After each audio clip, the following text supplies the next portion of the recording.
Welcome. Next stop, the Fashion Bunker. Please sit back, relax and enjoy your journey.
Hello?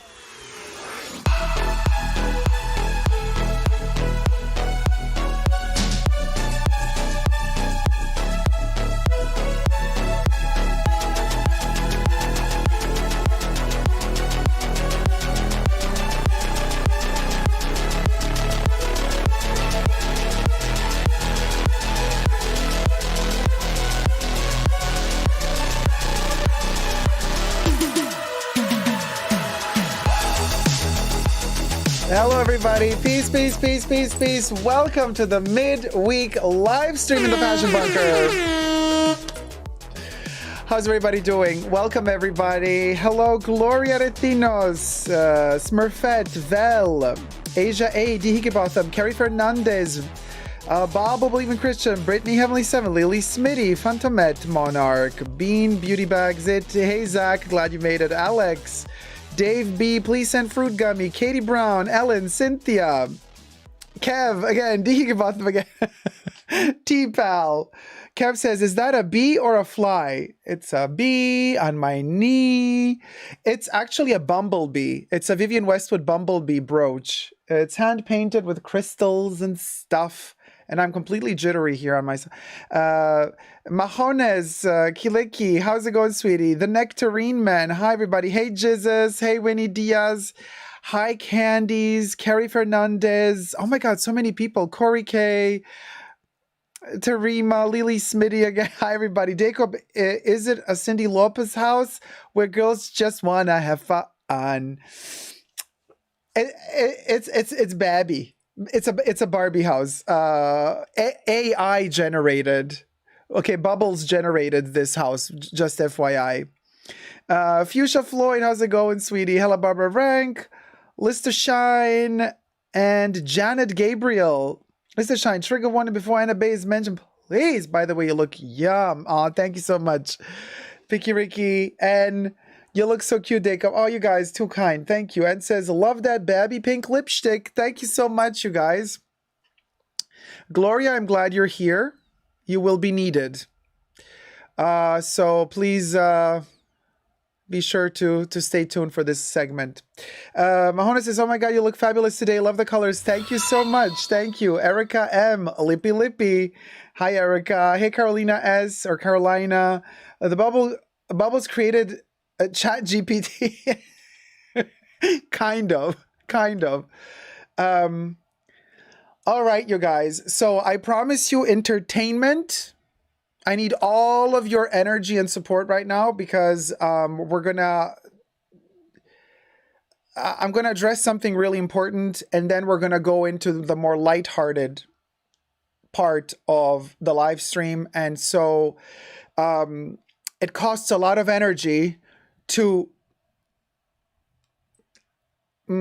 channel a certain type of energy and just kind of flip into positive energy. Okay, so that is costing me an insane amount of effort and energy. So please bear with me, okay? But this has to be addressed. And I know we're having the Barbie pink and everything looks cutesy, and we're going to get to the cutesy fun side. But first, something has to be addressed. So for those of you, and also really important for you, Gloria, to know,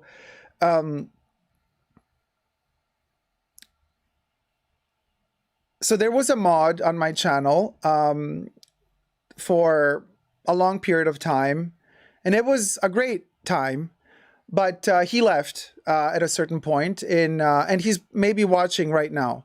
So we're going to get to all of that. August, September of last year. And it was really chaotic. He didn't want to be there anymore, left, totally fine. You do what you want to do. Everybody's free to come and go as they please. But then, you know, he started writing me on Instagram, blocking me on Instagram, unblocking me, reblocking me, unblocking me. And this has been going on for a long time, writing me emails, trying to, and I'm just like, you know, you're unstable. This is, at this point, it's getting too much for me. So that's for you guys to kind of short summary, but now to address directly you, Jack, this stops here and now. I do not want you to contact me ever again. I don't want you to talk to me. I don't want you to try to contact me, because now you've pushed it so far. You're attacking my mods. You're attacking people who protect me. You are trying to completely obliterate Debbie. As you guys have noticed, Debbie is not in the chats right now. I hope that she will be very soon again. Debbie is a dear friend of mine. You have gone too far. Okay? I'm asking you kindly, but firmly, to never write me again. Do not spam me again. Do not write me emails, comments under my videos, DMs. Stop. I do not want to have absolutely any communication with you. You are manipulative, and you are really cruel, and you're a troll. And this stops now. For Gloria Recinos and for Nicole Pancakes, if you have been in touch with him, I don't know what he might have written you, but be very cautious to believe what he writes. Because what he tried to do to Debbie, not cool. This stops here. Okay? I welcomed him back a few weeks ago. I even said, hey, come back whenever you want to come back. And this is what I get.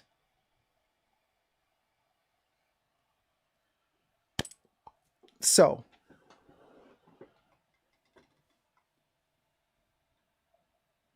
just to be very clear, Debbie, if you hear this right now, I hope you will be back in the fashion bunker, okay? You did nothing wrong. I hope you will be back soon.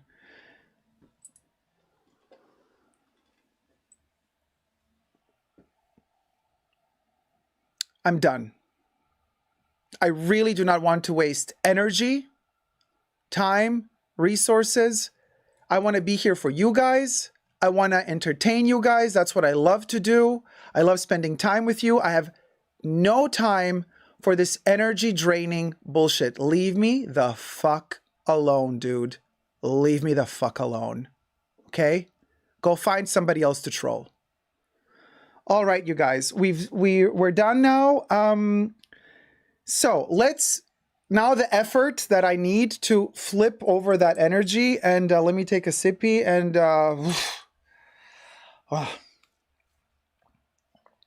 let's get to the topics at hand.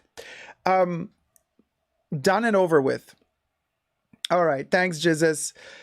Hi, RP. Cyber Coco. Hi, sweetie. Phantom Med, Donna Mazzotti, Ellen, BTQ, Erica, Tina. So, Monarch. Move on to Joy, D. Higginbotham. Hey, Love DIY. Danny, I'm so glad to see you. Lily Smitty says, first, it is shame on me, then it is shame on you, and don't let third time happen. Let the dude stop renting space in your life, Jacob. Thank you. Perfectly said. So, hey, Zara Justina, good vibes only. I'm sorry you're going through this. I did not know. Love will rise above all always. Thank you so much, Danny. Thank you. Simon Bowery, hey, sweetie. Lily Bonfi, by the power of Grayskull. Yes. Fuchsia said, waving some virtual sage for clear energy. Thank you so much. Thank you, guys. Oh, thanks, Zach. I'm sorry this happened to you, but we sure are standing right next to you. Thank you. Here for you. And Debbie says, Val. Smurfette says, onwards and upwards. Nicole says, love you, Daco. Will remain vigilant. Thank you so much, Nicole. Thank you. And thank you also, Gloria, very much. Yeah, Bim Black says, Daco for Barbie vibe. Bitter Q stalkers are the worst. The Nectarine man said, I had no idea. Well, I want to keep this place safe, and I want it to be the place, you know, so obviously certain things have to be done, certain choices have to be made, and certain steps have to be taken so that we continue with the creative vibes. Hey, Debs. Oh, you just tuned in?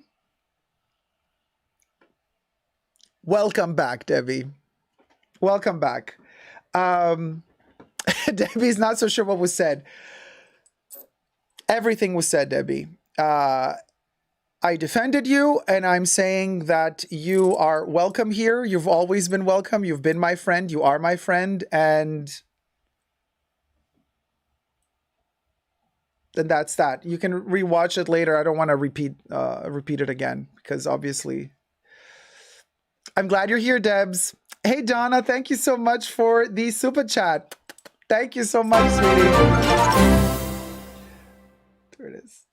Big heart. $5 super chat from Donna Mazzotti. Good energy only. And like the ladies that do unboxings on YouTube. Ta-da!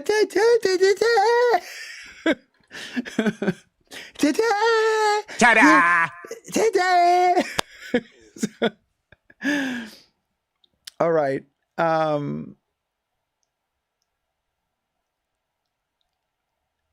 And one more thing. I will not allow anybody to ever come in between my friends and me. Ever. People have tried often in the past, even before, you know, I had a YouTube channel. I've been around the block many times. Many times. You can't gang up on a gangster. Okay? So, that's that. Without further ado, Alex. Oh my God. Yeah. Oh, D. Thank you so much, Edie. Di Jimbotan donated $10. Papa Cherry. Thank you so much, D. Thank you so much, sweetie. Oh, honey. Yeah, you don't gang up on a gangster. You don't. So, how's everybody been doing? I'm so glad to see Danny. We haven't seen you in the chats for a while now. So I hope you're doing well, sweetie. And I'm glad that T-Pal is also here with us. And Gloria is also sending big hugs to Debbie. Yes, mucho palo santo. I see. Zara says, love the top. Thank you. It's Jeremy Scott for Adidas from 2015, 2014. And then we got a little tiny bumblebee. We got my merch, Super Dacob merch. You can get it at www.superdacob.com. And then we got a little Chanel brooch, little broachlet. And then I'm all pink because we're doing like Barbie poverty chic, which obviously is so insensitive. But that's the whole point of like showing a poverty Barbie moment. Because guess what? We've seen Barbies in all shapes and forms and sizes, right? We've seen a Barbie in a wheelchair. We've seen a pregnant Barbie. We've seen also a Barbie with a coffin. We've also seen Barbies at the Olympics. We've seen Barbies being doctors, Barbies working at hair salons. You know, but Mattel never made a poor Barbie. Did it? Does anybody know if Mattel ever made a poverty Barbie? A Jasper could never. Sassy. Yes, there is a Down syndrome Barbie as well. I've seen that one. Hey, Letty, how's it going, sweetie? Gloria says this pink is everything. Yeah, like ghetto Barbie or ghetto chic Barbie, but also like poverty Barbie. Yes, Miss Jelly. There is a Barbie with a coffin from many years ago. They did also Barbie with a coffin. And Miss Jelly's like, yes, I need. Tarima says, I like DS Barbie. I have a little boy with Down syndrome, actually. So then I wonder, Tarima, if they also would do like a Down syndrome Ken. Because then, you know, because if you have a Down syndrome boy, then he can relate to the other boy, you know? I'm not so sure if they did a Down syndrome Ken, but they did do a Down syndrome Barbie for sure. Yeah, I saw the photos, like the Mattel catalog. I saw that Barbie in the catalog. Hella Barbara Rank says there's no trans Barbie, unacceptable. I mean, I'm sure you could make your Barbie a trans Barbie. I mean, Ken is just begging ferret. Ken is dying. Hold on, let me play the dying ferret. Ken. Dying ferret, dying ferret, dying ferret, dying ferret, dying ferret. This is the trans Ken singing, or drag queen Ken singing. Yep, there you go. And on another note, while we're doing it lighthearted, but I just want to say one more thing here that is very, very serious. What the government is doing in America at the moment is blasphemous, to say the least. Okay? Human beings have the right to be who they are. And I'm not even talking about choosing to be who they want to be. I'm talking about the even more basic fundamental right to be who you are. Has nothing to do with choosing.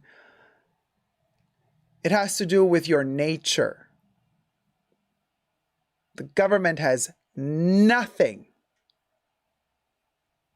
to fiddle diddle into a human being's right to be who they are. How dare you?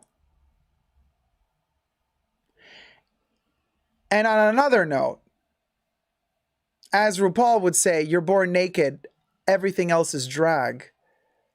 So what you gonna do? Make drag illegal? So basically you want people to walk naked on the street.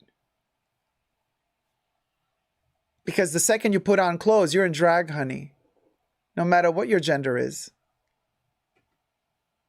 There's that. And on another note, books. You don't want to allow certain books to be read?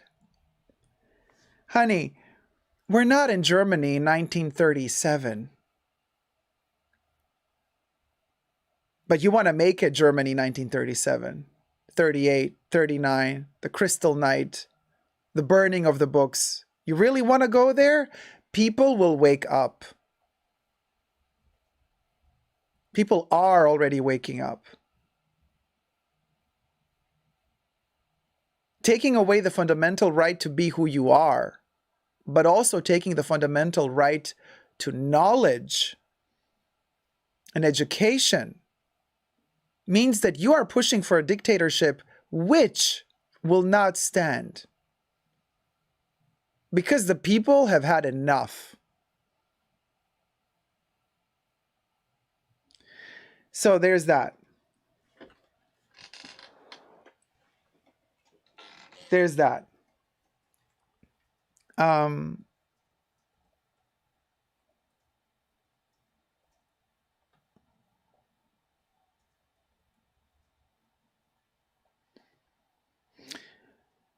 You know, yeah, Gloria, we're hashtag never again. We are going back in time. Okay?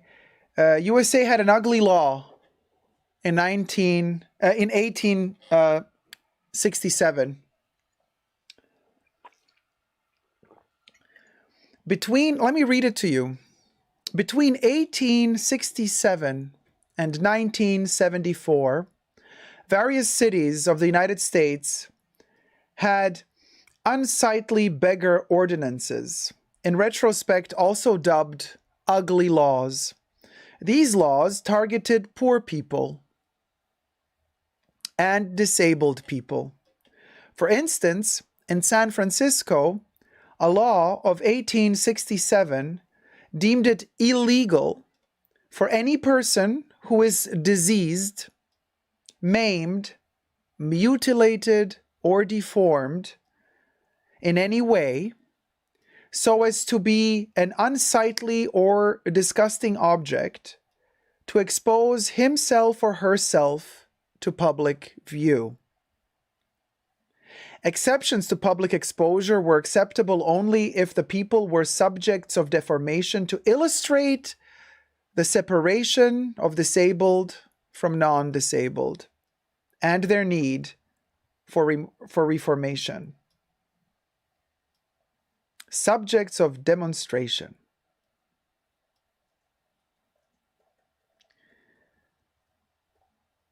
Sorry, let me read that. Exceptions to public exposure were acceptable only if the people were subjects of demonstration to illustrate the separation of disabled from non-disabled and their need for reformation.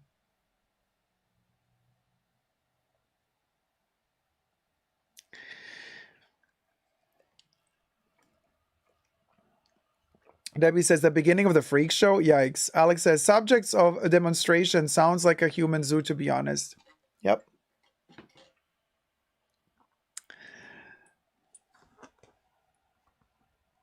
So,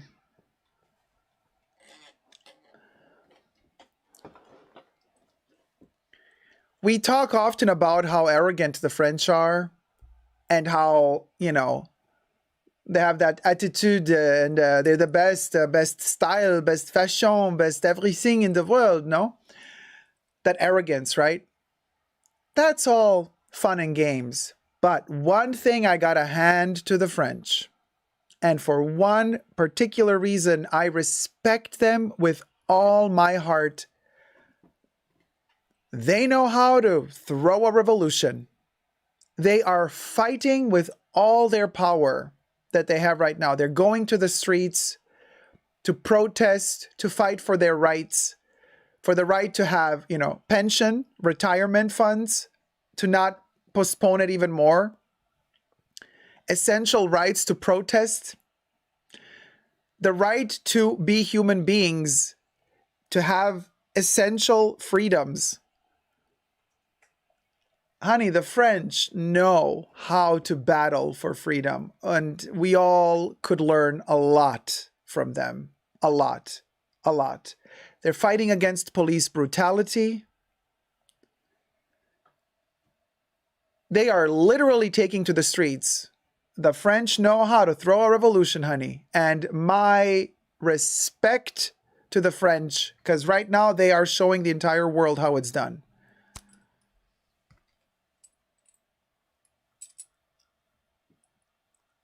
You know, respect to the French. Yes.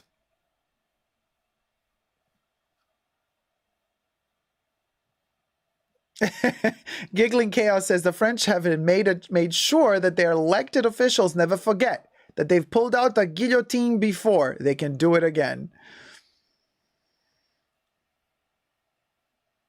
There you go.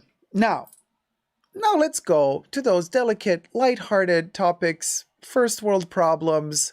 Let's enshrine ourselves in that bubble that we love so much in the fashion bunker. And let's go to the first topic that I wanted to touch base on. Just a quickie. Thumb up the live stream while you're at it, will ya? I know we started off a little bit heavy, but hey, I was contrasting it all with the Barbie motif. So there's a little bit of visual lightheartedness, even though the topics were heavy. But we're drifting now into the soft core, okay? We were hardcore, now we're softcore. So I want to tell you, thank you, Lady Marie, such cute lipstick. Thank you so much. Let's go back to the bunker, says Hella Barbara Rank, right?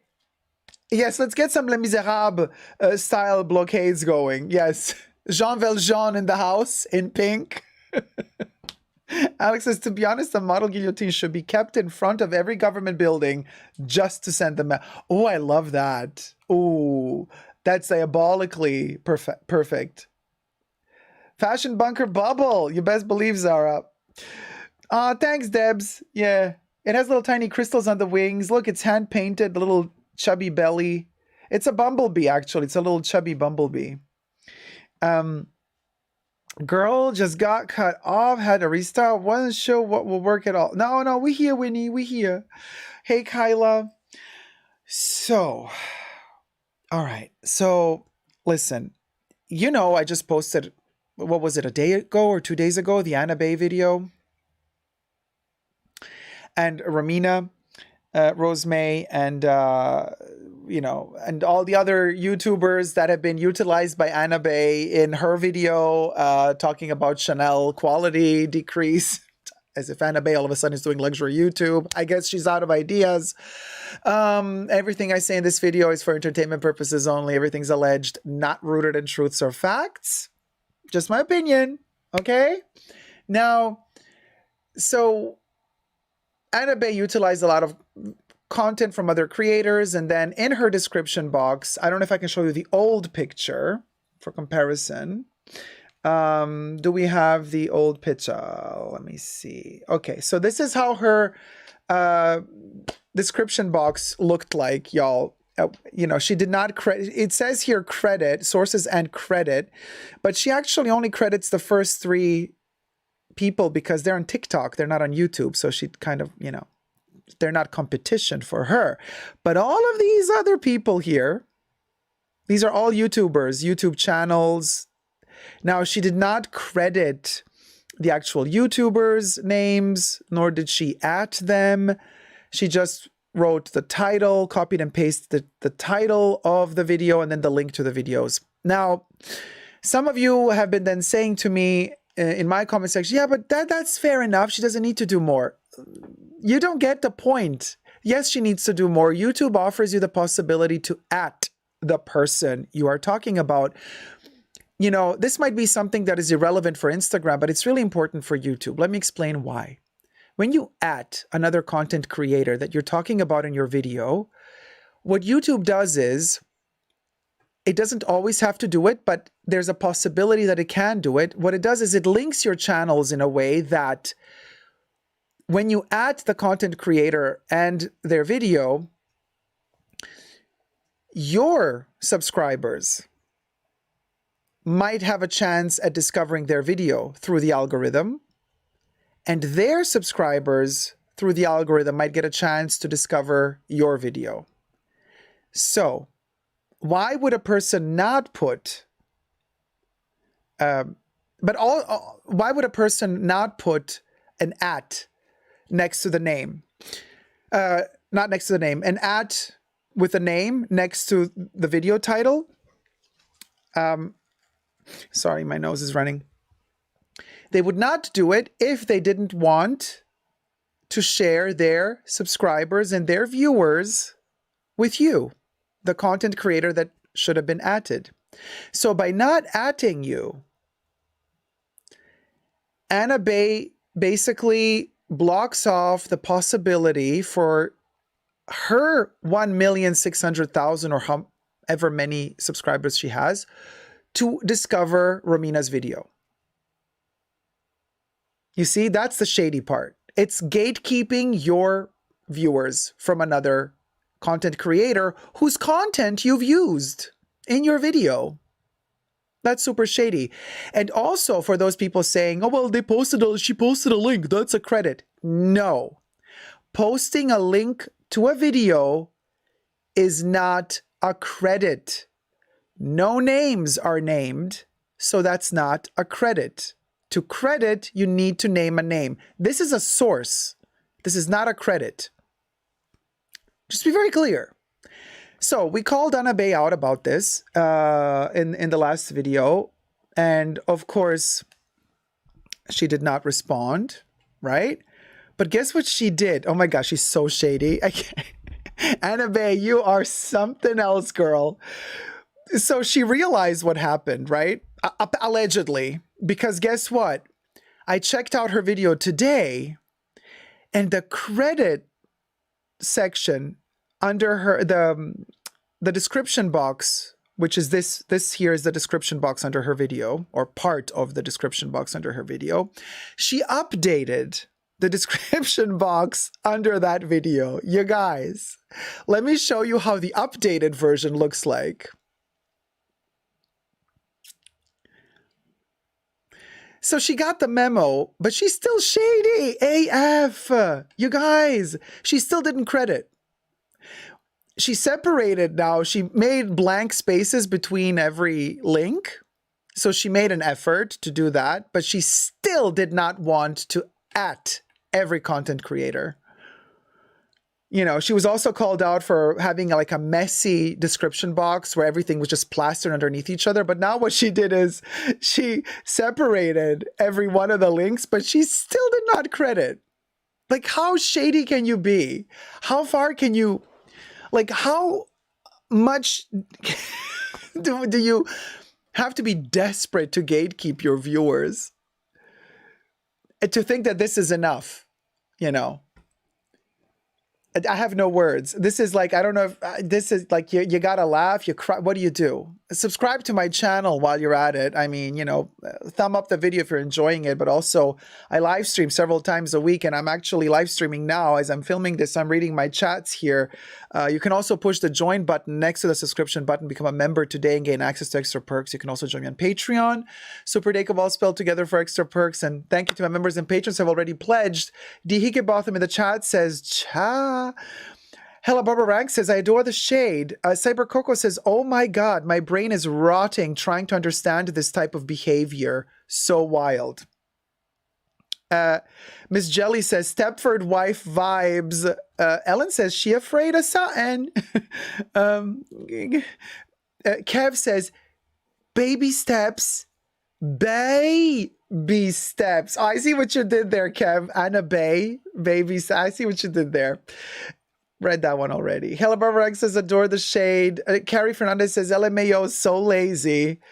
This is not lazy, because the effort was made to switch it up. This is not lazy. This is malicious, according to me. My humble opinion and allegedly. Because you still don't add the people. You're still not giving credit. Blue Bannister says, oh my God, she's so clueless. No, she's not clueless. I don't believe she's clueless. I believe she knows exactly what she's doing. This is what I believe. You know. So anyway, calculated, says Deeply Erring. Yeah, this is methodical, says T-Pal. Exactly. Exactly. Lady Marie says, why are people paying her? I don't know. That's the saddest part. A lot of these ladies, they pay for these courses to be, you know, how to hunt down a rich dude. Just, you know. Anyway, calculated. Yeah, just says, Lady Marie, something is not clicking. So, Jesus is saying, like, if you really want to pay for a course like that, then you deserve a course like that. I'm paraphrasing what Jesus said in the chat. Sarah Justina says, the receipts don't lie. Oh, thank you so much. Vous donated $12.47. Thanks for calling out YouTube in your basic social media etiquette. Thank you so much, Papa Cherry. Bam. Wee, thank you so much, sweetie. Thank you. Yes, I mean, you want to talk about elegance and affluence, then be elegant and affluent and also educated about the bon ton of how to behave when you're using somebody else's content in your video. Give credit. Give credit. That's the bare minimum. The bare minimum. Cyber Coco says, agreed. She's putting in more effort to do all this than to just add to the creator. Reeks of desperation, says Cyber Coco. Julia asks, where is she from? Lady Marie answers, Estonia. I do not know where Anna Bay is from. So I'm just reading, don't shoot the messenger. I'm just reading the chats here. Alex is asking if Anna Bay was on some trashy reality TV show before. I do believe she might have been on some reality. I have seen some screenshots as well, allegedly. Diamond Diva Princess, how's it going, sweetie? Diamond Diva says yes, she was on a TV show, says Diamond Diva.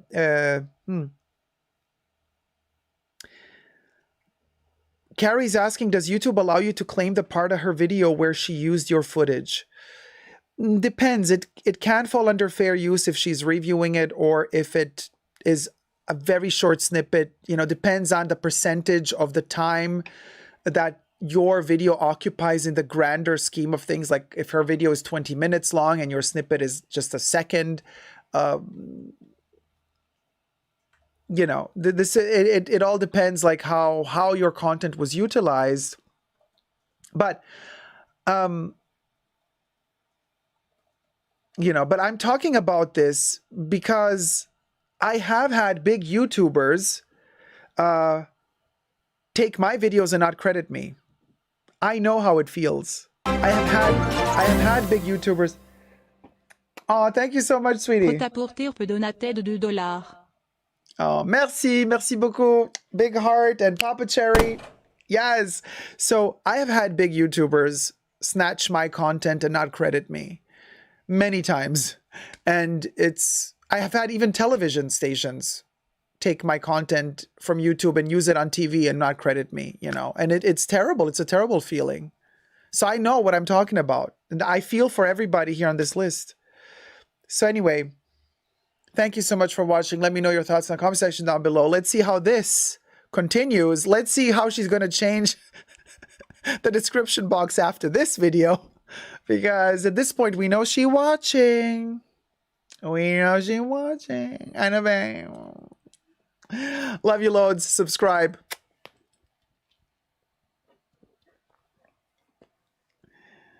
Hey, Richie. How's it going, sweetie? I agree about the credits. Us YouTubers, no matter the content, are all in this together. And people should learn to support each other better. And you guys, it's basic politeness. I mean,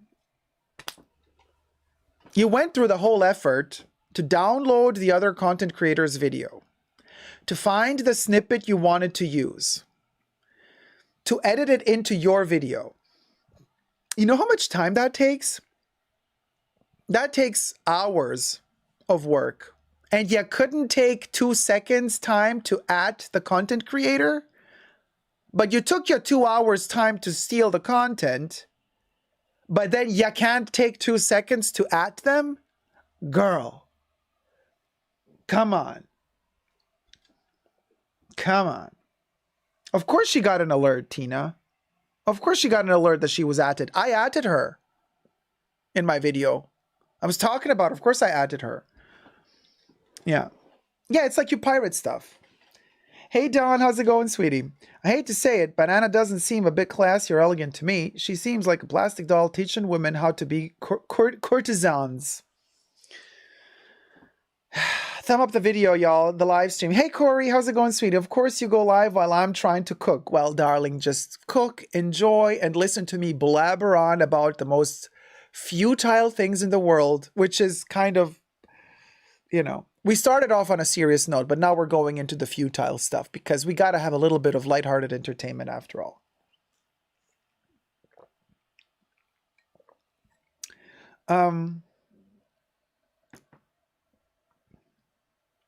The synergy would only help her channel. Of course it would. Deeply erring. Of course it would. Of course it would. Of course it would. Me says, love your channel and I'm not Anna's fan, but talking about this so much is not worth it. Oh, don't worry, V. It's what is worth anything nowadays? Think about it this way. This is not just talking about her. This is also raising awareness about all the other YouTubers that were in her video that were not credited. It's not cool, you know. So it's a just cause. Oh, Corey, we all need some fluff in this day and age. 100% fact, says Diamond Diva Princess. Poor those girls who really want to be more elegant and come across on her channel. I mean, I know. Hey, Ollie, how's it going, sweetie? Nina says, hey, hi, Jacob. Hi, all. Looking great, Jacob. Thank you so much, Nina. Finley. How's it going, Finley? Poor Ramina and others. AB did them so wrong. Yeah, they've been done dirty. They've been done dirty. Natasha Rice says, honestly, she sells content to be affluent and classy. Like, learn to be a social climber by being a snob. I'm not rich, but I circulate amongst wealthy people, and ladies don't follow those rules. There you go. There you go. So, anyway, another topic that I wanted to talk to you about today, which is interesting. We can record it.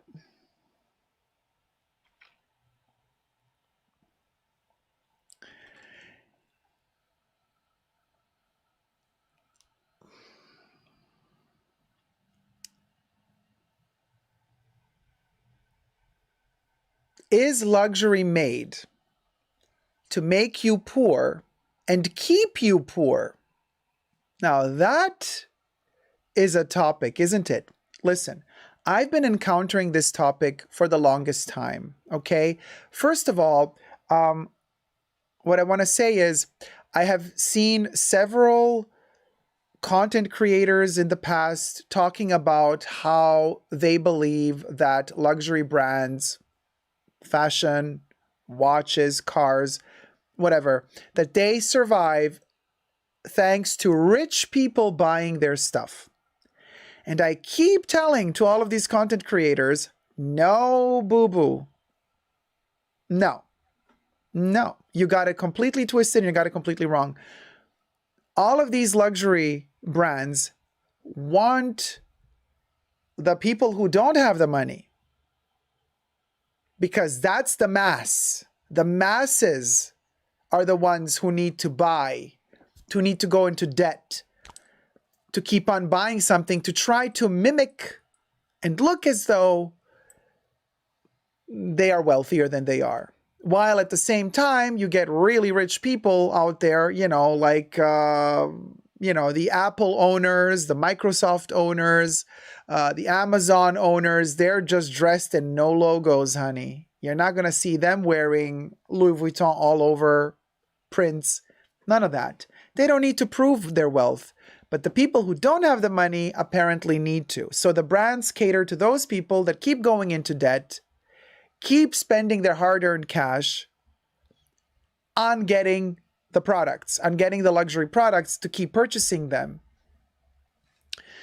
Also fascinating statistics I've been reading up on how in certain countries or like areas of countries, like for example in the States, so in the United States you have like countries where there's the highest amount of poverty, where at the same time you have the biggest consumption of certain goods, luxury goods, whether it be because you go into debt or because people are stealing stuff, money to be able to purchase these products, or just stealing the products altogether to wear them, not only to sell them.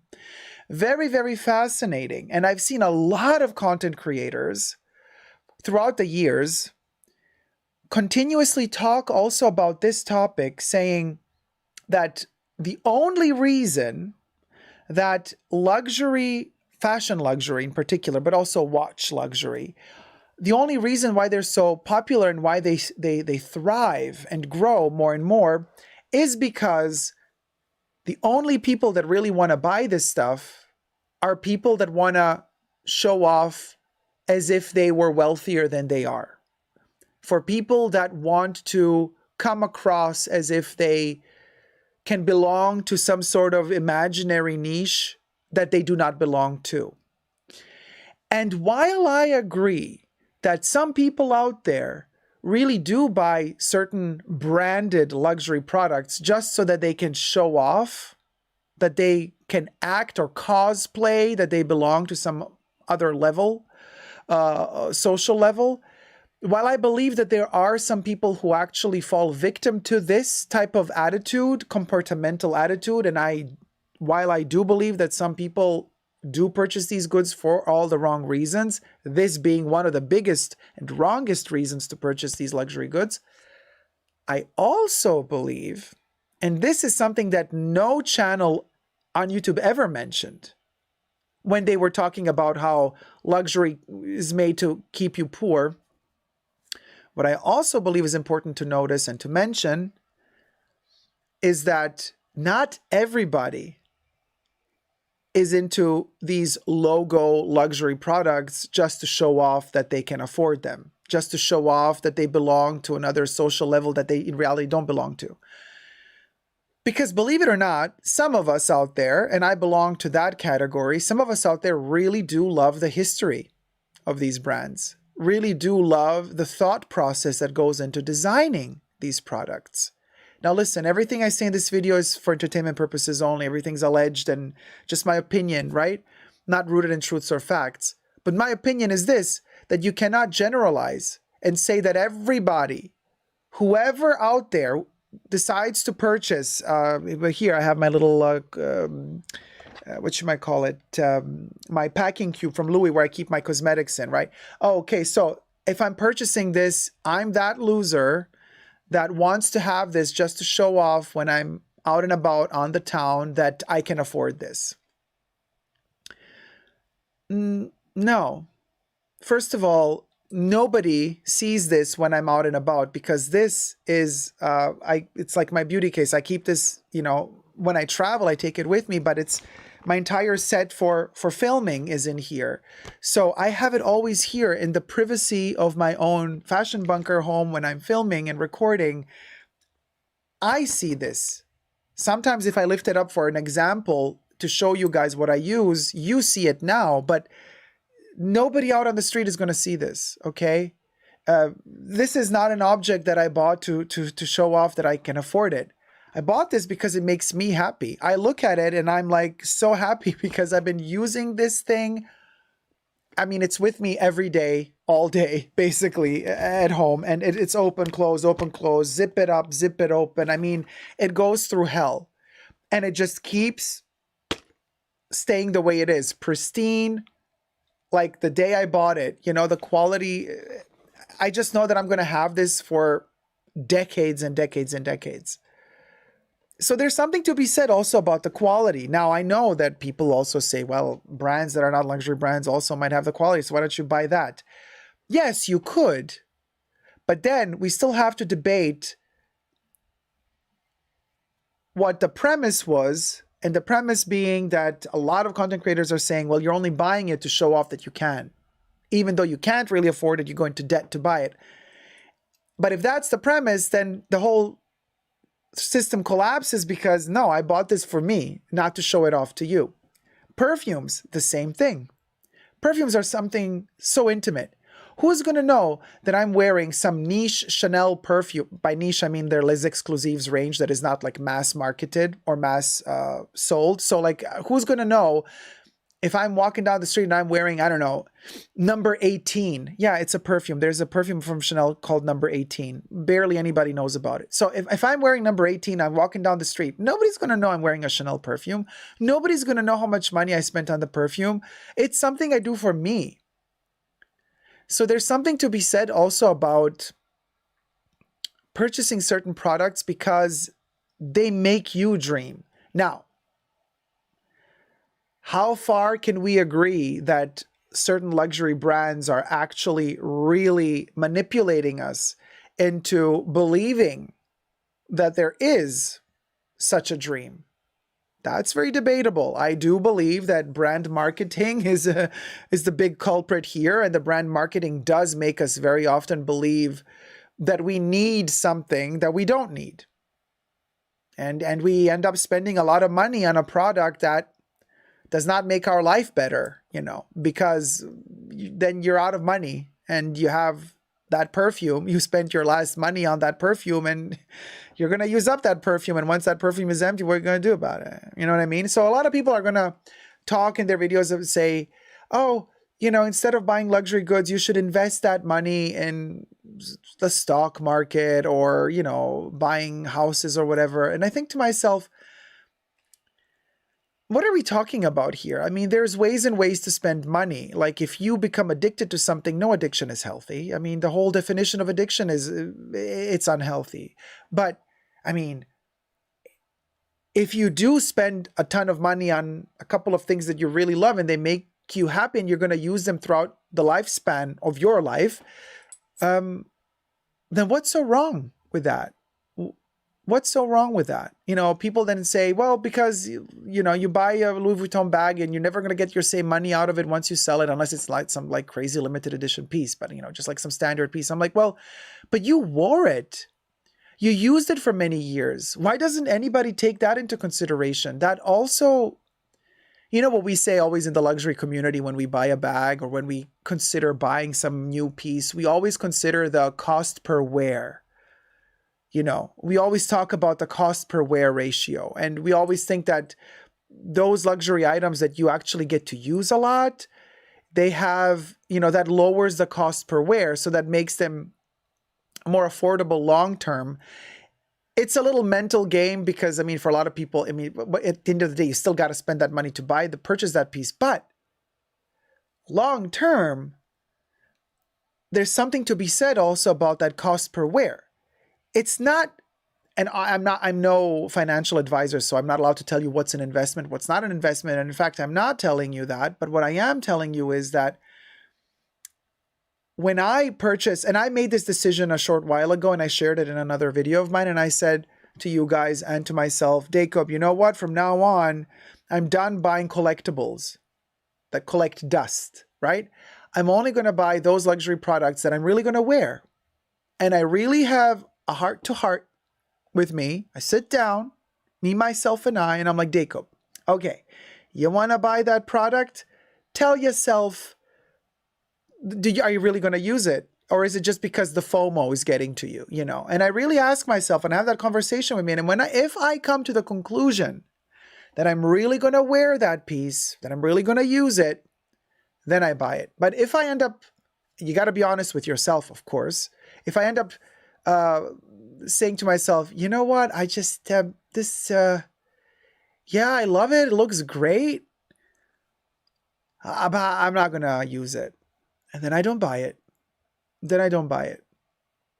So that's kind of the limits that I've placed for myself. I've come to a point where I'm very, very honest with myself. And if I'm going to use it, I'm going to buy it. If I'm not going to use it, I'm not going to buy it. And that is saving me a lot of money. Just saying, because I've been there. Oh, I love that. Oh, this looks so good. Let me buy it. And then I like forget that I have it. Because, oh yeah, great. Let me archive it. For who? For who are you archiving? I mean, like, come on. You know what I mean? It's not like I have a museum. I wish I did, but I don't.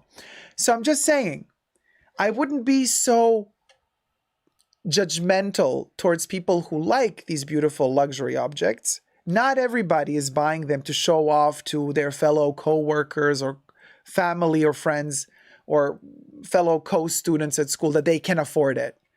Yes, some people are probably buying the stuff for that reason, but a lot of people are also not buying it for that reason. I mean, within our luxury community, there's a lot of wonderful content creators out there that I follow and watch on YouTube, and they really have a passion, a geeky, nerdy passion for these brands like I do, studying their history, the creator of the brand, the original designer, what sort of life they had, their biographies, what led them to design certain iconic pieces. I mean, there's a lot that goes into the heritage and the history of these pieces, you know, and I think it's not fair to reduce these brands to just money-hungry, manipulative monsters that just want to kind of suck out all the money that's left in this world. Yes, they are businesses, and yes, in capitalism, it's all about the money, but there's also beauty there. There's also a lot of hard work that went into creating a dream. And to me, that also has a value. It's valuable to me. So I think this is a really interesting conversation to be had. Now, I am filming this now live in front of a live virtual audience, and I'm seeing here, T-Pal says in the live chats, the FOMO got me one time walking around the Galleria and a person walked by. Oh, hold on. Oh, it's gone. Right. It shifted really fast. Pickle Mars says, I'm tired of haul videos. I'd rather chat about fashion than see unboxings. Not sure why, but it is starting to get on my nerves to see the unboxing videos. So let me see. Okay, Tipa says the FOMO got me one time walking around the Galleria and a person walked by with a Gucci and I made a beeline into Gucci and bought the same purse. Haha. Hashtag never again. Yeah, that's a great comment. Glad I managed to swipe it down. Ivy says, when I go shopping, I have to say to myself, will I like this in a year, 6 months, a month, a week, tomorrow, or when I get home? Or else I spend stupid money and regret it even if it wasn't expensive. Really good point. And we got to be honest with ourselves when we have this conversation. Zara says people spend and overspend on what they want. Travel, art, gambling, and any other vice. But spending on luxury fashion is still frowned upon. Why? No, they also talk about, men buying like luxury watches or cars. There's a lot of that conversation going on as well. But yes, mostly luxury fashion is frowned upon. It is, and it's usually analyzed and debated as you're buying it because you want. What do you want to prove to the world? Who do you want to show off to? I'm like, what are you talking about? Do you see a logo on my ring? Do you see a logo on my bracelet? Do you see a logo on my lippy? No. Do you see a logo on this shirt? No. But they are brands, okay? They're brands. They are brands I purchased from, and I love these pieces. For me, it's a personal thing. I love the history behind them. And so some of us are actually into that. We're not just into buying something to show off that we can, So it's very interesting. Goodbye, Cruel World says, the lockdowns made me reassess what I really needed in order to be happy and where I want to spend my money. That's really good. Good for you. Yeah. Lily Smitty says, I am a IYKYK. So much manipulation in games from companies, businesses to the customers, says Nina. Yeah. Tanya says, it's so nice for someone to see luxury items as things to be enjoyed, not just investments. Is buying something only because you can resell it later that you don't like that much really worth it? In my opinion, it's not, but to each their own, right? Mother Oates says, you're my fashion icon. I love, thank you so much. I'm obsessed with this look. You deserve to be at the Met Gala. You would destroy Camp Quinn. My Barbie moment, yes. Some shopping is based on insecurity, says Pickle Mars. Oh, yes, but that's a whole other topic. We could make a 20-hour live stream about exactly this point. Shopping because of insecurities. Oof, we've all been there. We've all been there. And the brands know it. The brands know it. Brand marketing is focused on finding your insecurities and exploiting them in order to create FOMO inside of you to make you buy stuff. So I'm telling you, that's a whole other can of worms. But for now, let's call it a day. I hope you've enjoyed this video. Thumb it up, subscribe to my channel. Let me know your thoughts in the comment section down below. Let's keep the convo rolling. Love you loads. And until next time, never forget to never give up on love. Subscribe. Mwah. So my computer is dying, you guys. I'm a pixel at this point. So why do people choose to be designers? They want to express themselves just as the consumer's expression comes in all forms. So true. Oh, hey, Cody. So it's not a bee. It's a bumblebee. It's Vivienne Westwood. It's a hand-painted, tiny little bumblebee with little tiny crystals on the wings, and it has tiny little legs. It's a little brooch. It has little tiny crystals as eyeballs. It has a little chubby little butt. It's super cute. Look at it. Look how cute it is. Let's get to oh my God, we got 300 people watching. We got 158 likes. Come on, you guys. I've been working my butt off today. Seriously, my energy is all over the place. Can we get to 200 thumbs up, please? Oh, my love. Hey, Rich Mitch. Thank you so much. Rich Mitch donated $6. Looking distinctly pink tonight.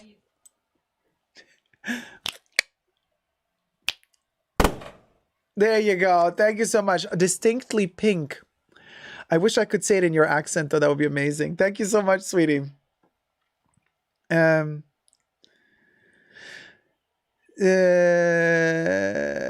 did I want to say? There.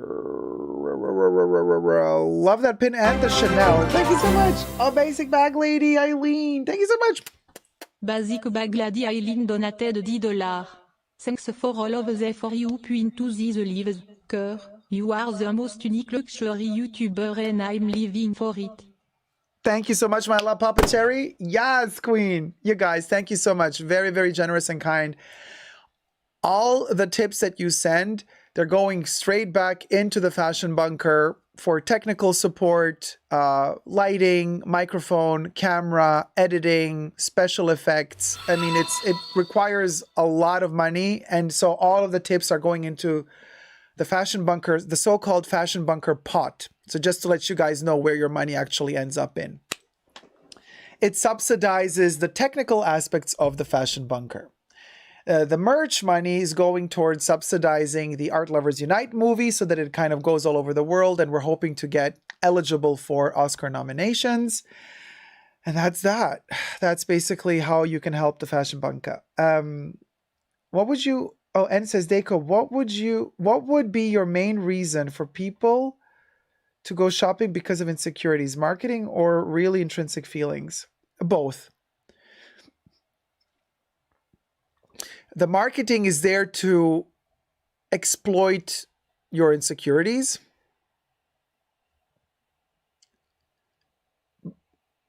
To manipulate you then into wanting to buy certain stuff. But you are already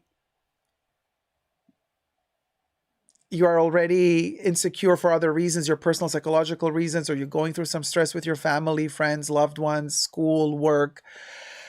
And you just want that kind of feel-good vibe. You know, some people eat their sorrows. I've been there. And some people shop their sorrows away. Obviously, you can never really shop your sorrows away.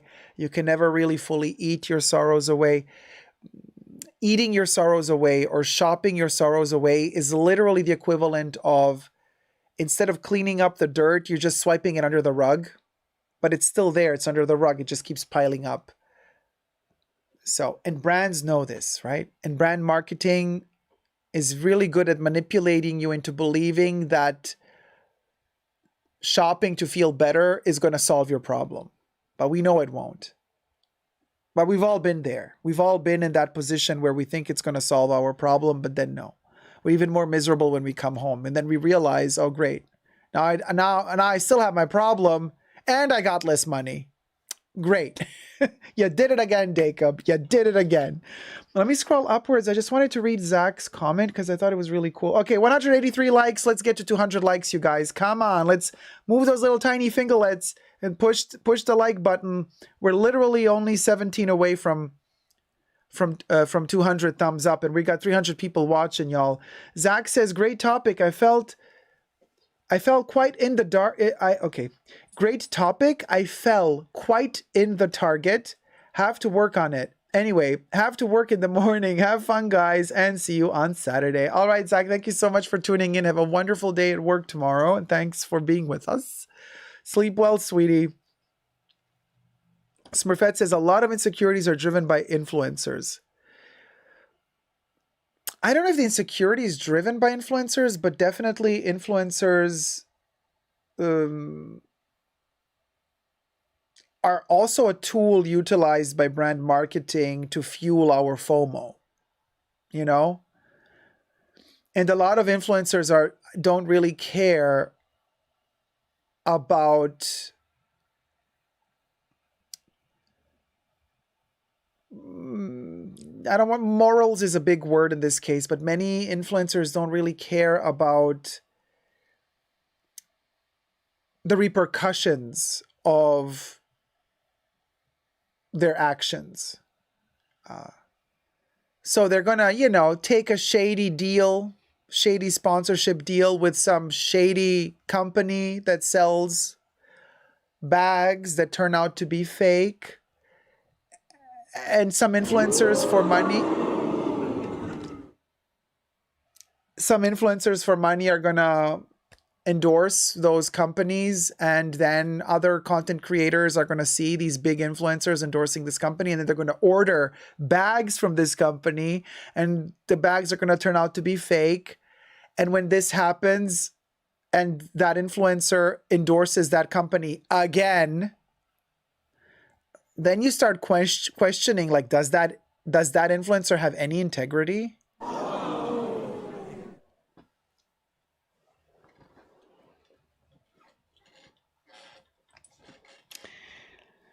Oh, yes. Now, to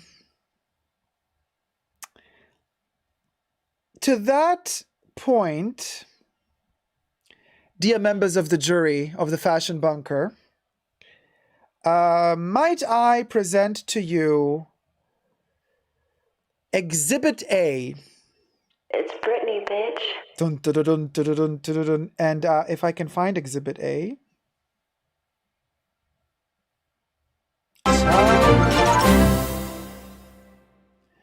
Oh, Mo, thank you so Me much. donated $25. Thank you for your content. Yes, Queen. Thank you, sweetie. Thank you so much. Very kind and generous. I'm trying. Here we go. In my video where I talk about fake bags, fake friends. Oh, well, no, this was the live stream. Oh, I see. Fake bags, fake friends, YouTube drama, top 10 quiet luxury bags, designers taking over Chanel. That was the live stream I did last week. Hi, Jerusha Couture. So Jerusha commented underneath that video. It's a public comment that Jerusha left, so we're going to read it because everybody can go and read that comment. It's a public comment left on a public video underneath my video, right? So Jerusha commented something very, very eye-opening. If you don't know Jerusha Couture, I mean, she's hilarious. Like, I love how she deals with all these bags and her luxury collection and the Louis Vuitton pieces and her Chanel pieces. I mean, she's fun. Jerusha says, Jacob, darling, it's late here. Jerusha is in Australia. I've had a wine, so I'll get sassy just for you. Well, I know it's blue screen, y'all. I'm transparent. Okay. Let me tell you, I love the quote, money doesn't change you. It reveals who you are when you no longer have to be nice. Let's just say my sit-down video where I suggest these sorts of things. Trust me, people demand a large sum to promote these companies that are allegedly not in good standing. Even if it's not above board, her eyes have turned green, and this is where I am questioning it all. So, bottoms up, she says. Well, bottoms up, Jerusha, darling. Let me tell you, I love the Fashion Bunker when this stuff happens. Love it. Love it to bits. So, Jerusha spilled the beans, honey. Very, very eye-opening. In it. Yeah. Blue Bannister says, interesting. I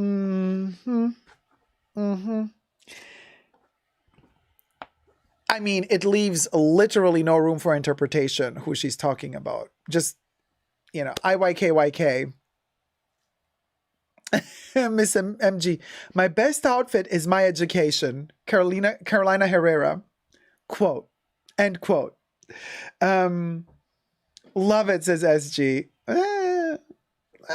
Hey, Nancy. How's it going, sweetie? So, what was the other topic that I also wanted to talk about? I forgot now. It's been a long day.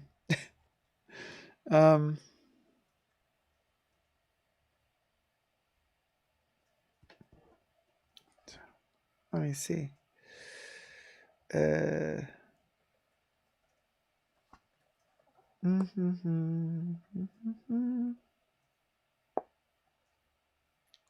Also, thumb up the live stream. I'm just trying to figure out where my... Oh, and I just want to say one more thing. I'm still receiving comments underneath that video from people who have bought bags after they've watched some influencer's endorsement of that company. I'm still now receiving comments from people telling me, Jacob, I bought a bag after I saw that lady talk about that company. I bought a bag from them and it turns out it's fake too. Quite a few people got fake bags from them. Fix it, girl. Fix it. Your video is still online. You did not take down the video. Your video where you're endorsing that company is still online. People are still watching the video. You did not make a follow-up video. You did not make an apology video. Or if you don't want to do an apology video, you did not make an explanation video saying, oopsie. And you still have that video online and you don't care that your viewers might be again led to purchase fake bags sold as real. Yeah, that's not... Fix it, girl. Fix it. You can't just like act like you don't know what's going on and you leave that video online and it's like it's all good. Because what? Maybe you signed some sort of agreement with them that that video has to be online for a certain amount of time. So in order for you to get paid, I don't know. But either way, it's not a pretty look, honey. It's not a pretty look. Fix it. Yeah, fix it. Seriously. Like the least you can do is take down that video. You know. No, Finley, she did not take it down. Hey, Brylin, thank you so much. Makeup fabulous. Thank you so much, my love. You know somebody's going to throw shade at me. Oh my God, this is also so funny. Talking about shade. Okay, so here. I just took a screenshot of this the other day. Actually, was it today? Yesterday? So both of these comments, I'm going to show them to you. It's kind of invisible, blue screen. Both of these comments arrived chronologically after each other. I'm going to read to you both of them under two videos of mine. And the comments arrived within like 5 minutes difference between each other. One person comments and says, we need a makeup tutorial video for your looks. Jacob MUA looks amazing. And then the comment right underneath that says, please don't wear makeup. LOL. You're pretty naturally, LOL. And then a couple of, not right under that one, but like 10 comments or 11 comments underneath that, somebody was like making fun of my gender because, oh my gosh, they're like, oh, that lady, the bearded lady with the makeup can't decide whether or not she wants to transition fully. It was just the ignorance in this world is staggering, to say the least, but hilarious at the same time. Kev says, break that contract before you get sued. Deeply Eric says, I just watched it this morning. Yeah. Oh, thank you, Diamond Diva Princess.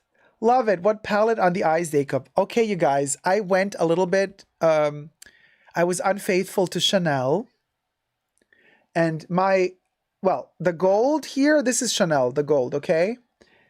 But I'm using MAC. Today I'm using MAC makeup for this entire fade. And for the blush, I'm using MAC.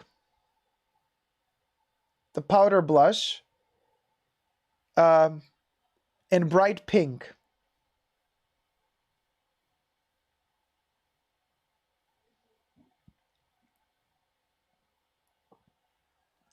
Very, very pigmented. And then the lipstick is an oldie but goodie. They apparently still make it. Jesus told me. It's color 49. It's called Tropical Pink. It's an Yves Saint Laurent. Yeah, we're being unfaithful to Chanel today. The packaging is different. So I have this one since many years, but they still do tropical pink. Love it. It's it's a very cold pink. Tropical pink, color 49.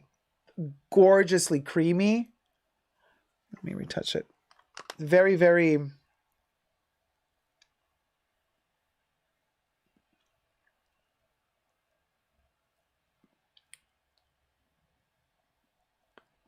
Yeah. It's such a creamy texture. Love it. Love it, love it, love it.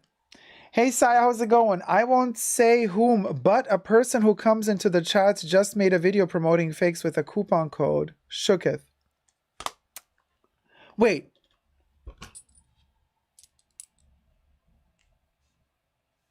Wait, who? Saya, can you send me a DM? I'm not going to read it out loud, don't worry. But just like, are we talking about the same person?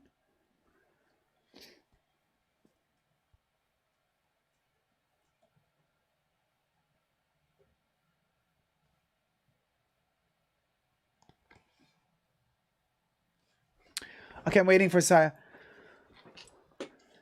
Okay, Saya's going to DM me, all right.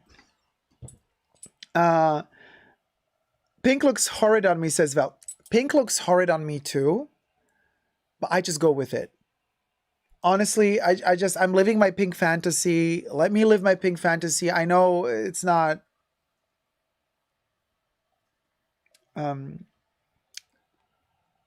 you know, I don't care if it looks bad. I love pink. I wish it would look better on me. Now listen, pink always works really well if you're blonde, right? But the trick I do is I kind of pull my hair back so you don't really see the hair color, so it kind of is a little bit less. But if I had like blonde hair, it would look better probably. You know? Oh.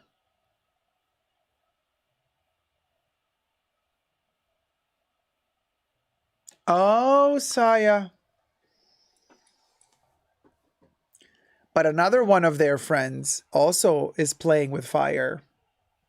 Having an entire website selling fakes. I've seen it. I've seen it. Oh, Diamond Diva Princess, thank you so much. It looks great on you, honestly. Oh, too kind. Thank you so much. But be careful if the actual designer decides to contact YouTube and complain, you will be banned for life. So if you're going to play these games like showing fakes, oh my God, Carrie Fernandez, thank you so much, my love, so generous. Mwah, thank you.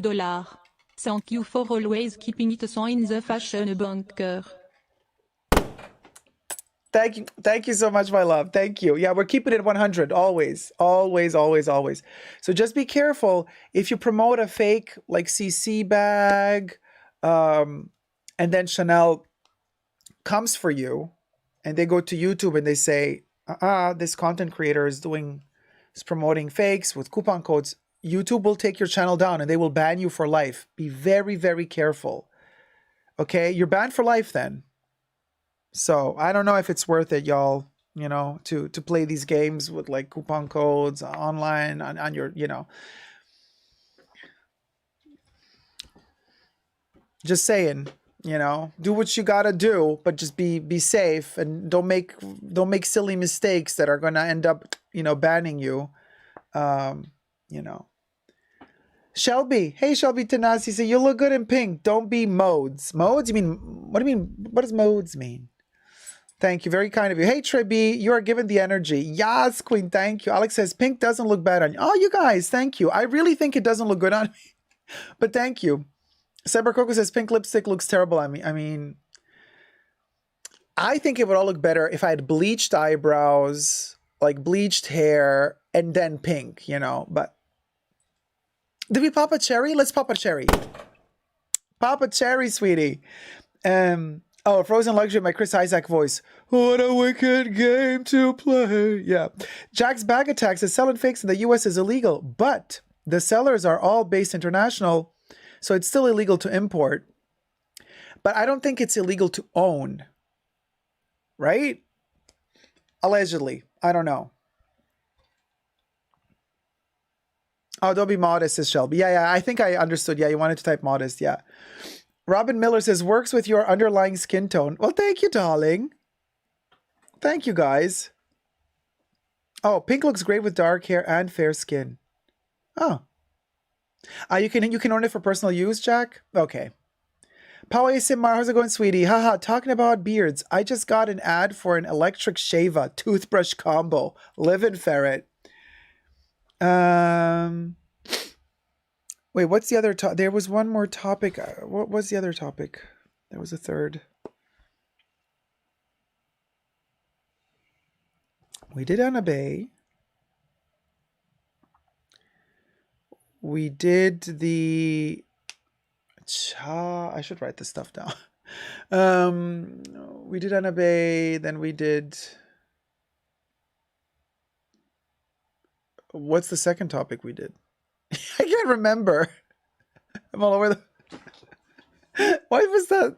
So we did Anna Bay, right? And then we filmed another one. What was the other one we filmed, you guys?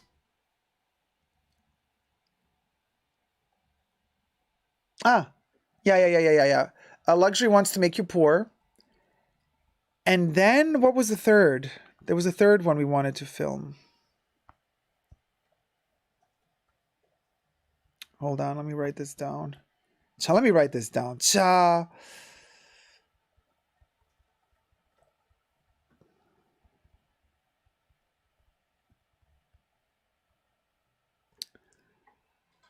Yes. Now, I was thinking about making this maybe... let's do this on Saturday. Yeah, because this could be the title of an entire live stream. Cliffhanger moment.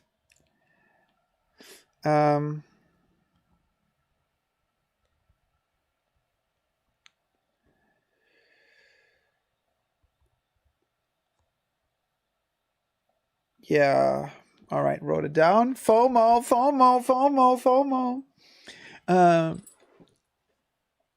Lux making you poor. Yeah. Oh, thanks, guy. Thank you, Carrie. Thank you, Corey. Rosanna's like, Chanel. It's like lucky guess. We always... Chanel! I love how Rosanna is like, Chanel. But for once, you were not right. Any other live stream would have had like a Chanel topic, but not today. Not today. Not today. Hey, Dawn. Hey, Dawn Spatz. How's it going, sweetie? Carrie says, whether you wear Lux to show off or for yourself. Yeah, that's the one. That's the one. Summer Coco says, I'm sick at the moment. Oh, no, you caught the candy cane for the first time. So I'm so happy you're alive. It's giving me strength, even though I feel so horrible. You're going to get through this. Just take it every step. I made a video about me going through the candy cane. If it helps, like, go check that video out. It might help you, like, get through your symptoms. I took it on a symptom base. Like, with every new symptom that came, I would treat it symptomatically. But yeah, it was hell on earth. Yeah. Also, I want to say something. Let's talk about... Oh, look, Nicole. Thank you, Gloria. Thank you, Nicole. Gloria Athena says, oh, Cyber Coco, feel better. Debbie says, sorry you got the candy cane. Nicole says, sending you healing vibes, Coco. Jesus says, speedy recovery, Coco. Sending you love, Coco, says Vel. Speaking of Vel, let me tell ya. Okay, Vel got invited to a Chanel perfume masterclass. So there you go. We do have a Chanel topic after all. And I was living vicariously through Vel's photos. Vel sent me some amazing pictures of the masterclass, the perfume masterclass. It was down under, and it was in this gorgeous, huge room. They had these ginormous, oh my God, the perfume boxes. So let me show you. So this is an example of Les Exclusives perfume box, right? And then you lift it up, and then you have the perfume, and the love of my life, number 22. Oh, let me take a little picture. Let me take a little without the scan, without the tip.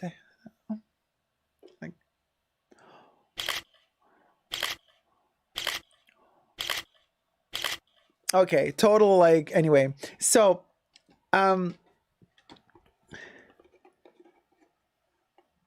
Oh my God, Andy, I'm so sorry to hear that. Andy says, I just lost a friend who came down with a candy cane recently. Man, I'm so sorry. That's terrible. Yeah. And it happens often. You know what? My mom just told me the other day.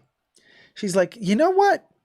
They're not sharing numbers with us properly because she said now, apparently, this year, more people passed away from the candy cane than in the years prior. It's just that nobody's reporting about it anymore. So apparently it's really bad at the moment, you guys. Be very, very careful. Be very, very careful, you guys. Take it seriously, you know? Yeah. Um, so, yeah.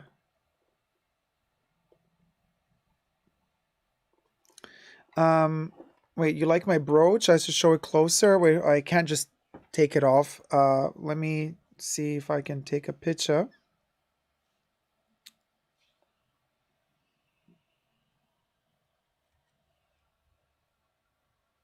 Oh, is it? Oh, it worked. Okay. No, it didn't really work. Hold on.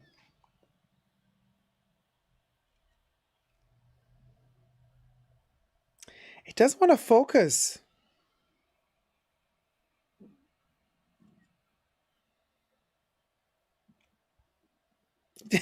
Why doesn't it want to focus? So annoying.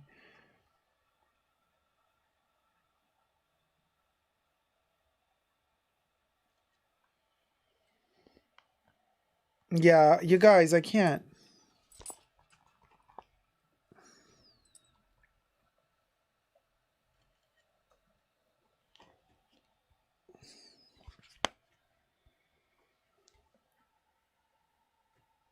It's kind of like a vintagey hammered look. It's from Goussens. Hammered, and it's from the Métier d'Art Chateau de Dame collection. So it has that kind of crown. The crown is sitting on a double C, and it has Chanel all around written. And then yeah, this is a birthday present from my sales associate last year because she had to apologize for the damaged bag, I guess. So okay, wait, what do I want to say? So basically, right? Vel went to this event and like there's these boxes are like ginormous in the room, you know, like a whole wall is actually a ginormous box of Les Exclusives. Like it's so freaking awesome, with special like sculptures of all the perfume bottles. And then you get to smell all the raw ingredients individually. You get to sniff. I think, Vel, what was it? You get to sniff on ilang ilang, I think, tuberose, May rose, jasmine, and they have their good quality, you know, the Chanel raw materials, honey. They're not just any old jasmine and tuberose. It's Chanel jasmine and Chanel tuberose, and you smell them individually. Oh my gosh, it's a dream come true. And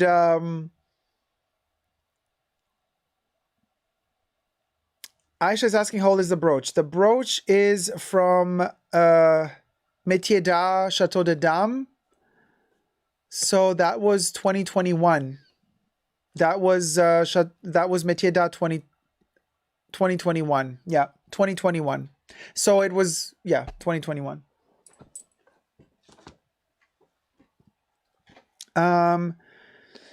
Diego says, I remember once you said that Coco wasn't against fakes. I find that very interesting. Okay, interesting that you say that. Coco was not for fakes either, obviously, but she had this statement that she once said in one of the many biographical references that we have. Don't ever forget, Coco came from poverty. Okay, Coco came from nothing. She was literally abandoned. I mean, her mother died when she was very young. Her father abandoned her in an orphanage because he just didn't want to deal with her. She was raised by nuns and she had nothing. She had to kind of build and create everything step by step. You know, she had to learn how to sew, how to create clothes. When she became, so of course as she started developing her career and growing and becoming popular and engaging with the right men to become more popular. She would acquire more and more rich clients, and obviously the aristocracy was her clientele. And she wanted to try to detach herself more and more from her past. She didn't want to appear like somebody who came from poverty. She was very complex with that. She did not want people to know. She had a huge inferiority complex. And so she was also often not too kind to poor people because she would always see herself in them, and she would get triggered. But, allegedly. But it is said that once she did see her jackets, the tailoring of her jackets copied on markets, street vendors and markets in Paris, that she ran to them, super excited, and said, "Oh my God, my little Chanels." She was said to have been super enthusiastic that the poorer classes were in love with her style. That's kind of the connection psychologically. It's not so easy to explain, but you have to understand it this way. It's not about the money in this case. It's about her feeling at home, because if the poorer classes loved her clothes, that was, to her, I believe, kind of confirmation that she was still in touch with her roots. Because her roots, being the poorer classes, are loving what she's doing today. By copying what she's doing today, she sees that as an acceptance of her. It's like the poorer classes have accepted her being rich, have accepted her being successful, and they have accepted that by copying her style, copying her clothes, and wanting to wear them themselves. So it's a subtle psychological thing, and people usually misinterpret it and say many different things. But I believe that it was a psychological pattern forming there, so that she, ran to those fakes on the street and said, "Oh, my little Chanels," and was excited to see them, because she loved to have her fashion and her style seep into the DNA of society. And if the poorer classes want to wear your stuff, she believed that's when you have ultimately made it. Because once your style and your designs seep into the lowest level of society, that means that you are everywhere, that you are literally everywhere. And she loved that feeling. Vel says bergamot, May rose, jasmine, lavender. There was a few more, but I don't remember. I was too excited. Oh my God, that is so amazing.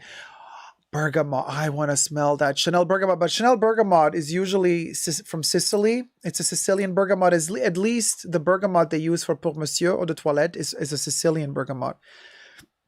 Lavender, they probably had lavender from Grasse. And probably tuberose and ilang ilang. They usually always have those at master classes. Val says it was a wonderful experience. The raw materials smelled spectacular. And this is why I say, there's a lot of niche brands out there, and they're trying to do stuff and people buy it and great, yada, yada. But I always say the problem with niche is most of the times they don't have access to the highest class quality materials. Those are gate kept by the bigger brands. So obviously, if you're niche and you're just starting out, it's really hard to get really good quality materials. You're going to get some synthetic thing, and you're going to have to deal with it. Like some cheaper synthetic thing. But Chanel, their raw materials are insane. Insane. You smell a Chanel tuberose? Yeah, you're done. It's like you don't need to smell another. Like nobody else can come even close. It's like, give up. It's just like give up. Blood and Chatty says, been into hospital for more surgery So keep missing the Saturday live streams. Definitely on road to recovery now. Oh, I'm so glad to hear you're on the road to recovery, Blonde and Chatty. That is awesome news. That is awesome news. Imitation is the sincerest form of flattery. Yes, D. Higginbotham. Many have said it. Many have said it. Oh, Danny, you're in love with Sycamore as of late. It's gorgeous. I am obsessed with this tuberose. Gabrielle Parfum.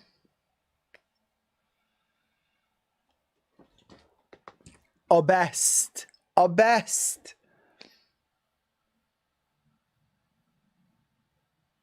Oh, Aisha asks, hey Jacob, please tell me what is the name of the Vivienne Westwood movie you appear in. So the movie is called Art Lovers Unite. And yeah, I believe I do appear in it. I actually made it. Made the movie together with Patrick John Thomas. We made the movie together.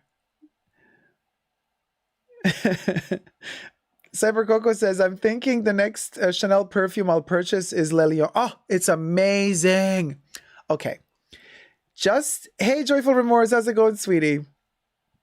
Just earlier today, I layered, and this is the recipe. Okay, this is the recipe. On my chest, I did 4 sprays of number 22 EDP, 4 sprays eau de parfum. Wait about 10 minutes, 15 minutes. Then you add 1 spray only on top of that of Le Lion de Chanel. Done. Done. Color me unalived. Color me unalived. Oh my gosh. 4 sprays. EDP number 22. Wait 15, 20 minutes, even 30. Depends how quickly it settles in on your skin. And then just 1 spritz on top of that of Le Lion de Chanel.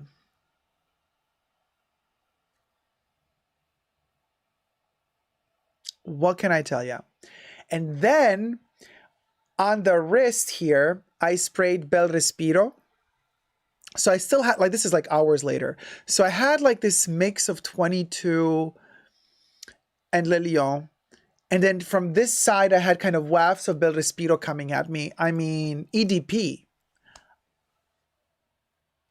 Live and ferret. No, seriously. It's on another level, on another level, on another level.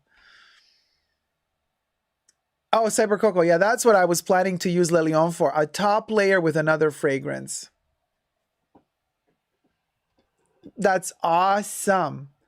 Melissa's like, mic drop, recipe, mic drop.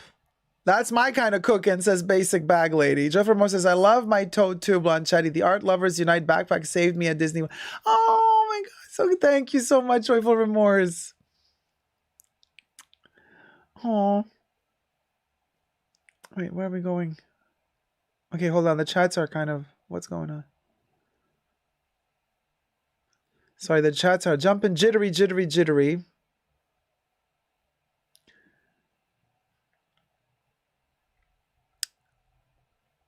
Okay, so Shelby, yes, I have Chance by Chanel. Yeah, the EDT and the Extrait.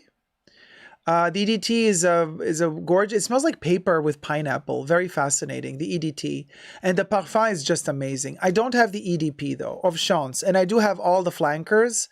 I have Eau Tendre, EDP, EDT, Eau Vive, EDT. Adore Eau Vive. Gorgeous sandalwood with mandarin with blood orange. I have Eau Fraiche, and that's all the flankers that they have. Yeah. Yeah, that's all the flankers that they got.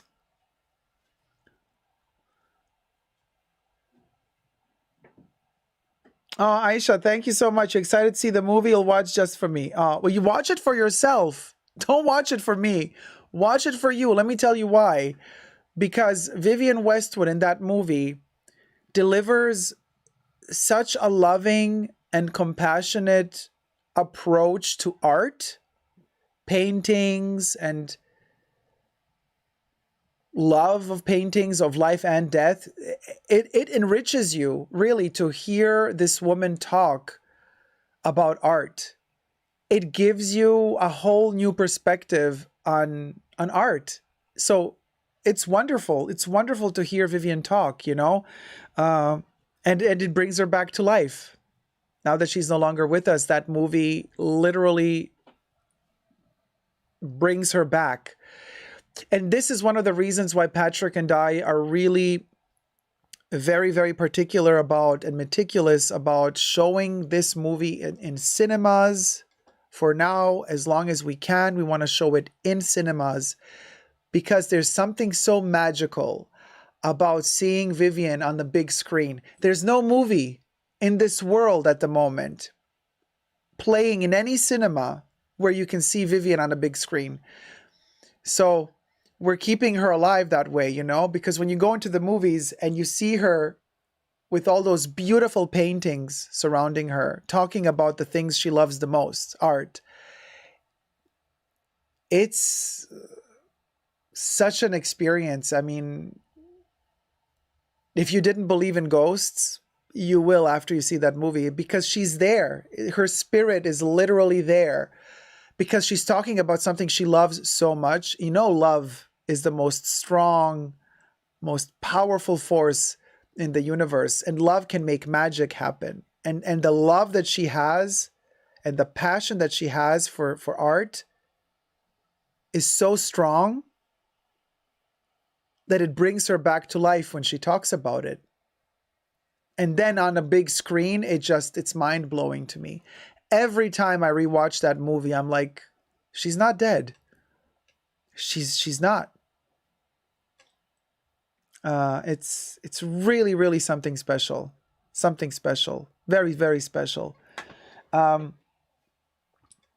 Cyber Coco says, if you haven't seen Art Lovers Unite yet, it truly is spectacular, so don't walk, run to go see it. It is such a gorgeous movie. Oh, Cyber Coco, thank you so much. Yeah, Cyber Coco came to the world premiere of Art Lovers Unite in Melbourne at the Melbourne Documentary Film Festival. That's where we met. She is in the dream world. She's a beautiful Freddy Krueger, Debbie. I completely agree. Hey, Jotsu Y. Yes, hello from Vienna. We are going to the movie next Sunday. Oh my God, I'm so glad you got tickets. Yes.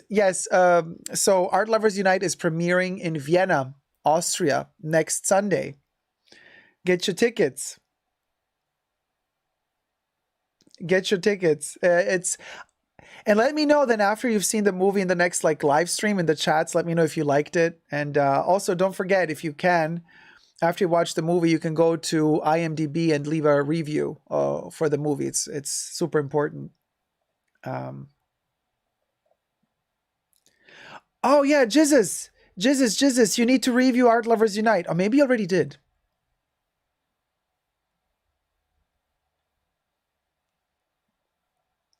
Robin Miller, how can I up here on my beautiful bit relatively remote space see it? When will it premiere in New York City? We're working on it. I will announce it as soon as I know what the next cities are. Yes, the movie will be coming to the US. Yes, Jotsu, yes, it's at the Film Casino, one of the oldest and coolest movie theaters in Austria. Yes.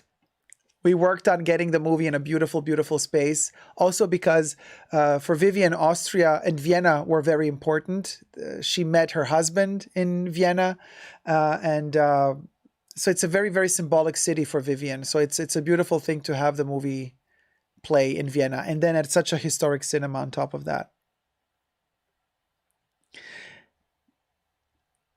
Cyber Coco says, yes, everybody, leave an IMDb review if you've watched the movie. Jesus says, I'ma do it.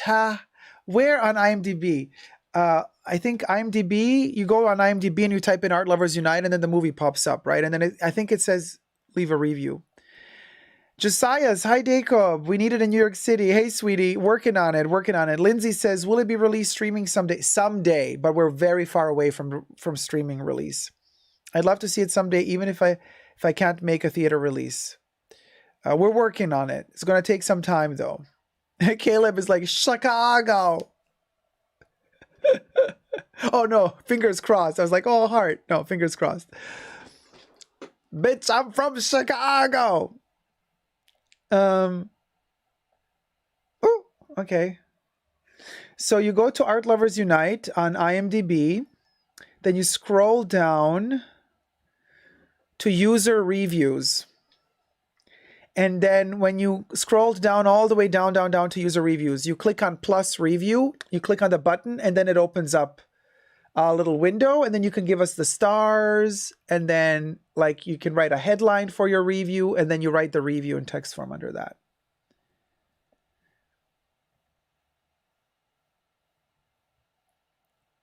No, I don't think Laganja said bitch I'm from Chicago. Wait, who said bitch I'm from Chicago? It was definitely from RuPaul's Drag Race, but I don't know anymore who said it. Yeah, Cyber Coco, but which one of the queens said it?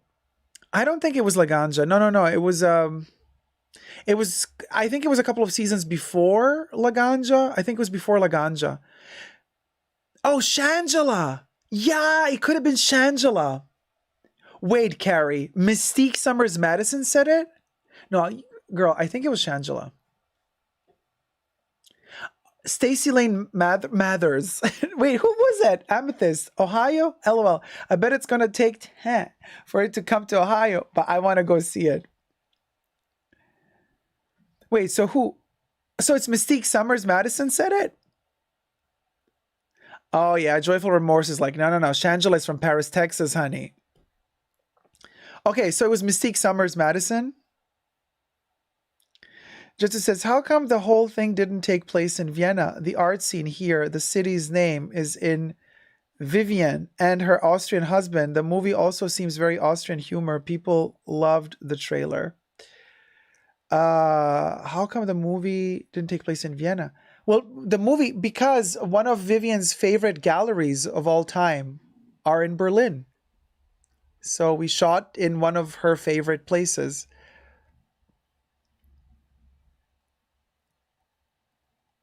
You know?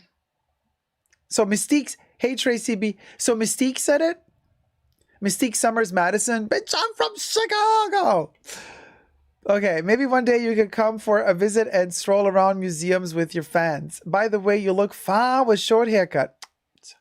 Yeah, it's a weird feeling for me to hear these things. I do really appreciate the compliments when people say, you look, but it's like Karl Lagerfeld when he spoke about Chanel collections. There was something really interesting he said right around 2016, 2017. It was right about the time when he did the Data Collection Center collection with the little robots and the Velcro jackets. And in an interview, he said, it's so funny. People ask me like, oh, what is the Chanel style today? And he said, it's interesting because all the people that are imitating Chanel, that are kind of homaging Chanel, those clothes look more Chanel-like than what I am doing now for Chanel. Oh, he said it in an interview. And I find that so fascinating. I mean, of course, he was tooting his own horn and he was saying, like, I am the bomb diggity. I am the future of Chanel. What I do is light years ahead of what anybody else could even imagine to be Chanel. So kind of, he was like, he was very egotistical that way. But I still loved what he said because in a way it was true, especially when it comes to that data center collection. It did not look like Chanel. But if you looked really close into it, it was very Chanel. So how do we put that into this context here? I am somewhere else now. I am not the Jacob that you see in 2014, 2015, 16, 17, and I keep evolving. Like I've seen some YouTubers that have been on YouTube for 5 years, 10 years, 2 years, 7 years, 12 years, and they still look the same. They still have the same haircut after like 10 years. They still wear the same clothes after 10 years. Like the same style. I mean, I collect my clothes, so you're going to see me wear the same stuff over and over again, but it's always mixed up. But I change a lot. Like you look at me now, I look very different from how I did a year, 2, 3, 4, 5, 6. And I just kind of, so it's funny to me when people say, oh, I prefer you with short hair, or I prefer you blonde, or, oh my gosh, I loved you when you had red hair, or I love you when you had the intermediate hair, when you had the mullet. And to me, like I look at those pictures and it's kind of not me anymore. I recognize myself, obviously, that's me from the past, but I'm like, boy, I've evolved so much from there, and I'm so much happier now.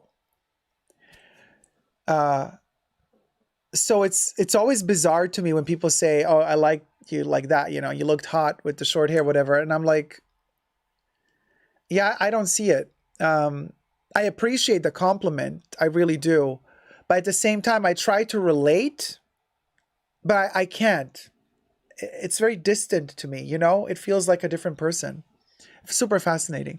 But I am aware of the cliches, A guy with short hair and no makeup is more masculine than a guy with long hair and makeup. But then again, I'm here to change all of that because I don't believe that has to stay that way. I think we can completely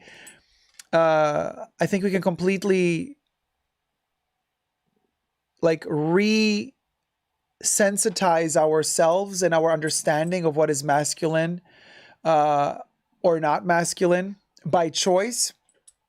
And I find it super fascinating to just go with the flow and like however I want to feel my oats, I feel my oats. It already happened in history, by the way. I mean, there were several times in history where pink was not a girl color, it was a male color, and long hair men had long hair. And so it just changes. It changes through time constantly, So society changes, Yeah, we love change and evolution, Christopher. Oh, totally. Self-expression is so important, says Vel. Exactly. Self-expression is super important. Yeah, high heels were for men originally. There you go. Leanne says long hair is not feminine at all to me. But Leanne, I get a lot of like hate messages, homophobe messages on my channel since I have long hair, and they'll just like throw shade at me, like, oh, the bearded lady, because long hair with the beard and makeup. And on a daily basis, I'm confronted with it. But you see, it doesn't disrupt me. I am so at peace with my own sexuality that however people come at me, it doesn't affect me at all because I am so secure, it's not disruptive to my core, because if they want to, throw homophobe slurs at me, I mean nothing. It doesn't mean nothing to me, Yeah, Jesus, you wish you were an eel. Yeah. Yeah. And you wish you knew the narrator of the eel story, wouldn't you? Yes. Yeah. Oh yeah, Johnson's like, I simply saw you with the short hair for the very first time, and that's on a movie screen. I know it's a bit shocking. I totally get what you're saying. When I saw myself in the cinema for the first time, I was like, what the hell? I'm like, I've always gone to the movies my whole life. I loved going to the movies since I was a kid. And then there's this whole magical experience of being in front of this ginormous screen, right? Dolby surround, special effects. And now here I am sitting at my own movie, and then I'm like looking up there. And then first Vivian appears, spoiler alert, Vivian appears first. And then I appear, and I'm like, oh my God, it's me on a huge screen. That feels so bizarre because like I'm here, but I'm also there at the same time. It literally sends you for a loop because it's hard to grasp it. It really is. It really is hard to grasp it because, I mean, it's a ginormous projection of something that happened in the past, but it still has relevance today because the things that are being said have importance today, and you're there. Wow. It's like an outer body experience. It really feels like an outer body experience. Every time I watch my own movie, I have the feeling that the Jacob that's in the room, in the cinema room, was inside of the Jacob on the screen, and I kind of exited myself and I kind of observed myself from behind. Like, it's literally an outer body experience for me every time. A bit freaky. Oh yeah, Finley, like hearing your own voice for the first it's so odd when you hear your own voice for the first time recorded.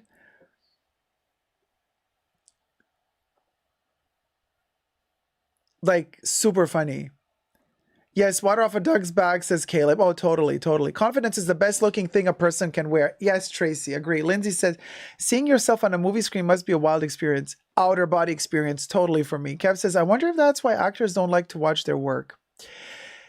I was lucky enough to be able to control my work because, you know, when we went into the editing of the movie, we could retouch whatever we needed to retouch. If we needed to retouch, take a different angle if it looked better. So I was lucky that I could control how I look. But why actors usually don't like to see themselves in the movies is because they have no control over how they look. You see? Because there's a cameraman filming them. The director decides which angle to take. The editor, sometimes with the director or without the director, decides which take to take, how to edit it together. So there's a lot of people who have decisions, who make decisions over which take from you to take. And they also have a decision where to place the camera. It's not like the actor can tell the director, hey, honey, I look better from this angle. Oh, boo-boo. It's not a selfie. It's not a selfie. So sometimes if the director decides to take an ugly angle of you because it suits the character, they will shoot you at an ugly angle and you will look like shit. And actors know this. And this is why a lot of them just don't want to see themselves on camera, because sometimes they will not be filmed from an angle that they prefer. You see? So this is definitely one of the big reasons why actors don't like to look at themselves on movies, because they have no control. They have no control of how their image will be edited together, how it will be retouched. They have no control. Unless the actor is not also an executive producer of the movie, and then they have more rights to do whatever they want, then the actor can also say, hey, hold on, I want to be filmed only like this, only like that. Sarah Jessica Parker in Sex and the City, she's an executive producer. Angelina Jolie in Maleficent, she was an executive producer. She made sure that every angle she was filmed from, she would look the way she wanted to look, right? But if you're not that powerful and famous an actor, you're at the mercy. You're at the mercy of the directors, of the editors, of the cinematographers, of the lighting directors, the makeup artists, the costume artists. They all decide what you're going to wear, how your makeup is going to look, how you're going to be lit. And if they want you to be ugly, you'll be ugly. Yeah. It just is like, Sarah Jessica Parker. Blonde Chatty says, in the clips you shared, I felt we got to see a different side to you, which was very humbling. You were clever at showcasing Viv with clever questioning. That is very skillful. You got the best out of her. Thank you so much, Blonde and Chatty. And it was really my goal. I made myself as invisible as I could be to give her all the platform, and also to ask the right questions, and also to minimize as much as possible the more electric intellect that I have. I kind of toned myself down to a more childlike behavior, because the more naive and simple I was, and the more Vivian would open up, and the less she would be guarded. So yeah, So some film critics didn't understand that. They thought that I was just superfluous, unnecessary extra. But what they don't realize is this is the only document we have of Vivienne Westwood where she is that calm and open, relaxed, comfortable. And that's special that we managed to capture that on camera. And we managed to capture that also partially because I really did everything I could to get her to that place. And part of getting her to that place meant I had to be as naive as possible so that she would not feel threatened by me, and so that she would open up, so that she would have that educator instinct towards me to say things openly. It was so beautiful, so beautiful. We cannot stream the movie yet, Vicente. It's hitting cinemas slowly. Yeah, and then we'll see. It's gonna be streamable in a couple of years probably. Yeah. I want to see the movie. Yeah. Amethyst says, thank you, Jacob. I've had a bad day and you helped me escape for a little while. I have to get off YouTube. Have a good night. Good night, Amethyst. Thank you for tuning in. Tina says, true, Jacob. For me, it still takes time accepting criticism that does not apply to me. I've done the therapy route and found that it's the best medicine. If you find the right one, it can open doors.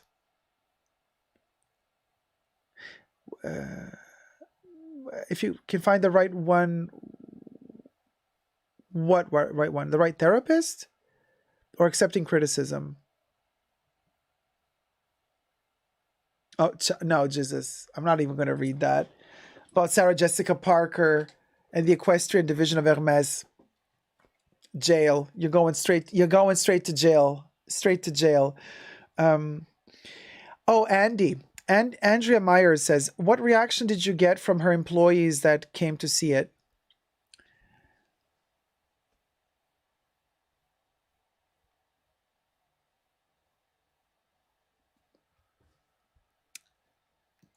Damn, Andy, you know how to push a button.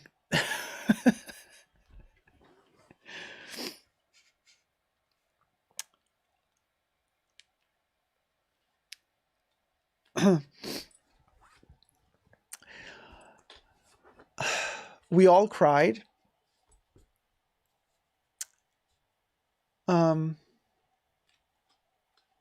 Because they came after she passed away. So when we premiered the movie in Berlin,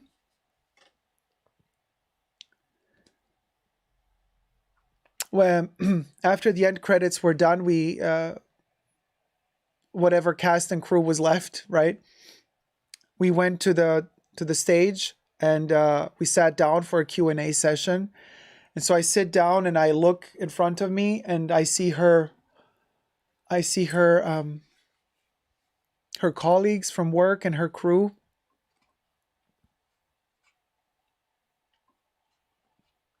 Everybody was moved and in tears. I mean, it's just...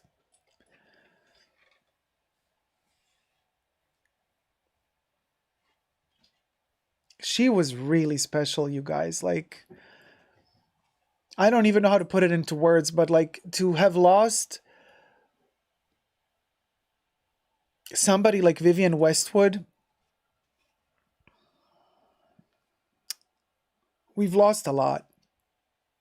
She was really special. Yeah. We really did lose a lot.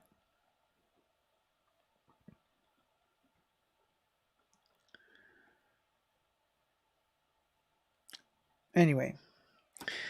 Carrie says, Jacob, you seem much more comfortable with long hair, makeup, etc. I don't know. Do I? Maybe I do. But at the same time, it's really uncomfortable to sleep with long hair. Oh my gosh. It's tugging and pulling. The chat is frozen.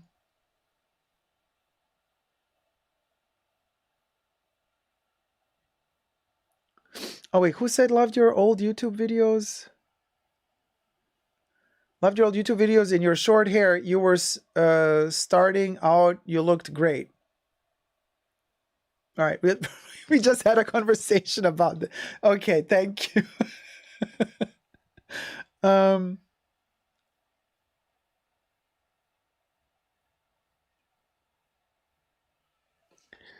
so yeah, and Jesus was there. Jesus was at the premiere as well.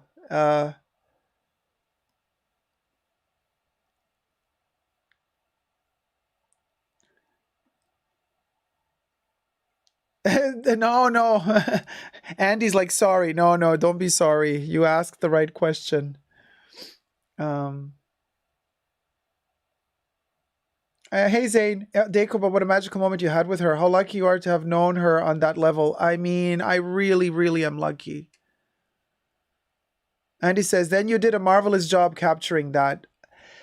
And this is what her team told us when we the first edit of the movie. We had to take it to Echo Studios in London, her studios, and her team that's been working with her since the 70s. They got to watch the edit, and it was like the elders committee, you know. They got to judge the movie and to decide if it's something that, you know, is okay to show or not. You know, is it Vivienne Westwood approved or not? And she was alive back then. This was 2018, and when we went to London, we delivered the movie. We had to leave the DVD with them. We had to go away and come back the next day. And we were super scared that they're going to like have a ton of notes, like change this, change that, you know, no, we don't like this. And we came into the room and they were smiling. They were happy. They said to us, you know, this is so rare to capture her like this because this is how she behaves with us. And nobody ever captures that on camera, because when a television station interviews her, she always gets nervous and they don't give her the time to give an answer to a question. So she gets nervous and like they were happy, you know. They said you caught a moment that is very intimate and pure, and it's rare. So now after all is said and done, and now that Vivienne is no longer with us,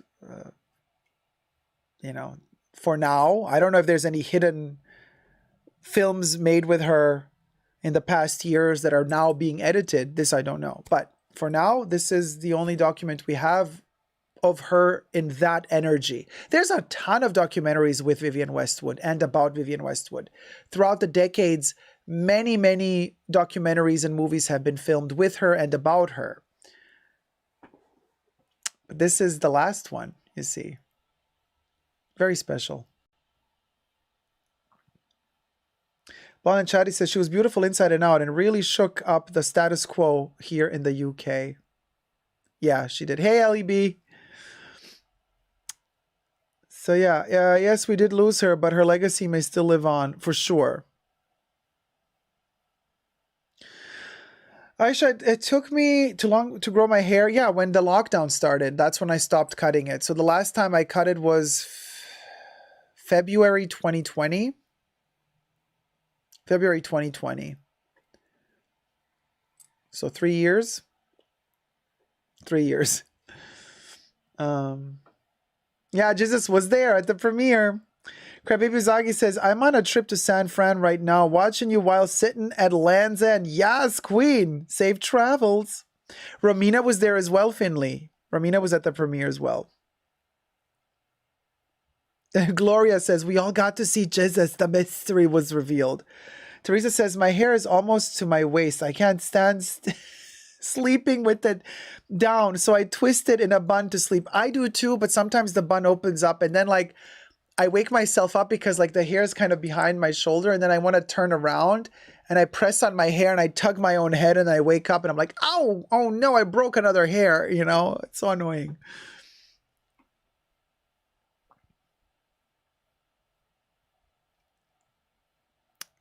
Bean Beauty Bags, it says, put your hair in a loose braid or loose bun. It helps. Loose bun, yeah, the braid broke my hair a little bit, so I can't do that anymore with the braid, unfortunately. Hey, Kyla. Hi, Jacob, babe. Hey, Kyla. How's it going, sweetie? Bible says, Jacob, have you seen season 4 of You? One of the main characters wears a Vivienne Westwood pearl orb necklace. Oh, interesting. I have not seen season 4 of You. Oh, you know what? Thanks for letting me know that there's season 4. Because, good, I was looking for something to watch. No, Andy, your interviewing skills are not lost at all. You nailed it like that. Finley says, was so much fun watching you three before that premiere. Oh, Finley, thanks. Yeah, we had a lot of fun with Romina. Pink Lip Jacob. Whoop, whoop. Oh, we had a fabulous night, Finley. It was amazing. Elodie said, did you ever see the UK interview on the show Wagan from the late 80s where Vivienne is showing her designs and the audience is laughing? She was so ahead of her. Yes, I've seen it. And the interviewer was making fun of her. And then she said, well, I can leave if you want to, make fun of me like this. Yeah, that was a great, terrible interview, but she was great in that interview. Oh, thank you, Andy. You should be very proud of your work. Thank you so much. Tracy B says, off topic, only this group would care. I went to Hermes yesterday to buy shoes, completely dismissed by this snob guy in work clothes, went downstairs and the loveliest woman helped me buy a bracelet. That's the thing. You never know. Some people are going to have a bad day. Some people are just moody. Some people might just not like you. You might not just like them. I always say, if it doesn't work, just look for somebody else to work with. Done. And that's how we move on, Oh, good night, Finley. Good night, sweetie. First MS purchase only because she was so kind. Yeah, kindness does go a long way. It goes a long way. It goes a long way. Deep Lyric says, I put my long hair in a sister wife braid. Oh, I have to check how that works. Yeah, sleeping with a silk cap, they say. Well, that helps too.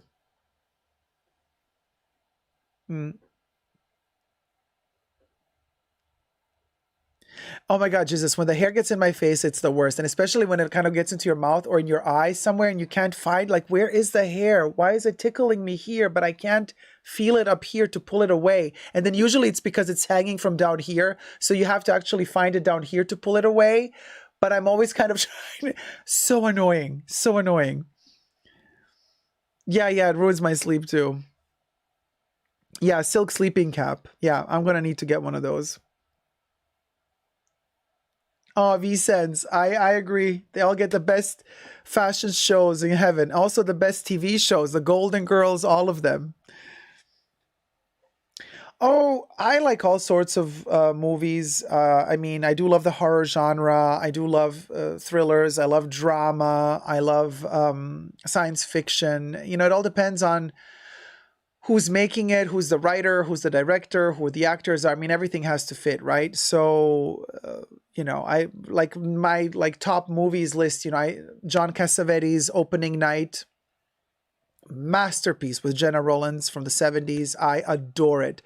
I love Silence of the Lambs. That's a horror movie. The first horror movie, coincidentally, to win an Oscar. Love Silence of the Lambs.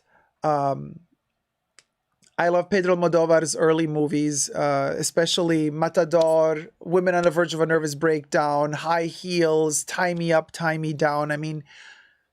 All of his movies up until the 2000s, I adore. Then after that, he became a little bit too conservative in a weird way. So Stanley Kubrick, adore Stanley Kubrick. My favorite Kubrick movies, The Shining, Eyes Wide Shut, Space Odyssey, Barry Lyndon. Oh my God, I love all of them. So there's Kubrick in that list. Then horror movie wise, I adore Halloween. Anything from John Carpenter, really. But Halloween is just a masterpiece. And then everything else John Carpenter did, adore. Love Nightmare on Elm Street, Freddy Krueger, baby. Chucky, Don Mancini's Chucky. Living Ferret. Actually, Chucky, the Madball's Chucky is always with us.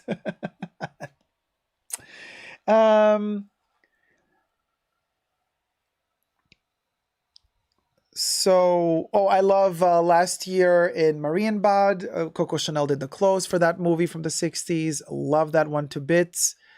Luc Besson's Fifth Element with Bruce Willis.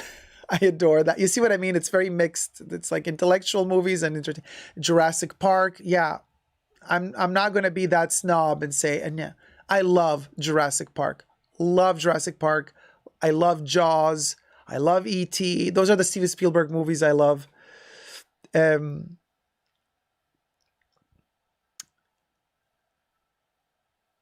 also really love Troop Beverly Hills. I am that person. I love my Shelley Long with ginger hair, dressed in Giorgio Beverly Hills attire, taking her girls camping with all the Louis Vuitton luggage from the 80s, drinking Evian water. I mean, that's like amazing. Everything from John Hughes. The Breakfast Club. Oh my gosh, The Breakfast Club is like my spirit animal. Uncle Buck with John Candy. Adore that movie. Uncle Buck is such a cool movie. Ferris Bueller's Day Off. Oh my gosh, another incredible movie. Also from John Hughes. She's Having a Baby. I adore it. It was not a critical success, but with Kevin Bacon, adore it. Francis Ford Coppola's Dracula, masterpiece. Annie Lennox singing at the end of the movie just gets me to cry every time. Miss B, Uncle Buck, Heart, yeah. Train, Cars, and Automobiles. Planes, Trains, and Automobiles, or Planes, Trains, and Automobiles. Also John Hughes, also John Candy, and Steve Martin. Adore that movie as well. It's a really cool on-the-road movie. Yeah.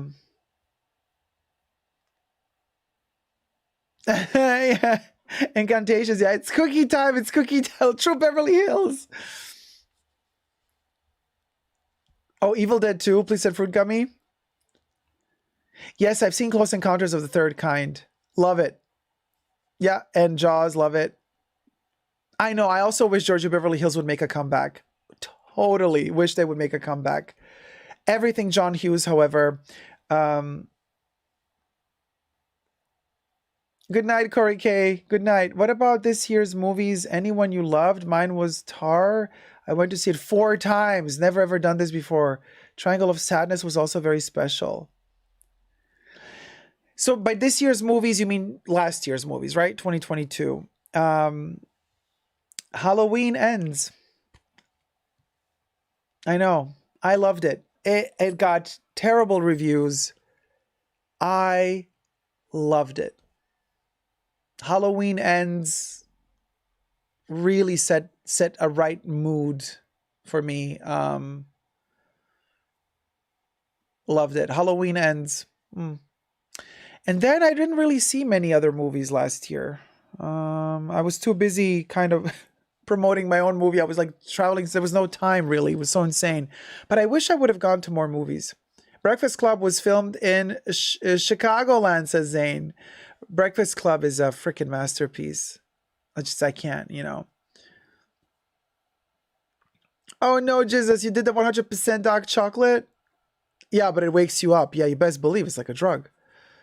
Tipa says, thank you, Gloria and Debs. He's 73 and thinks he is still a young buck. Oh wait, what did I miss here? Oh, T-Pal. Oh, you're dealing with, what is it? Are we talking dementia? Vicent says, I have a video idea that would be so cool for you. AI now creates images. You should mix designers' clothing or bags and review it. So cool and groundbreaking.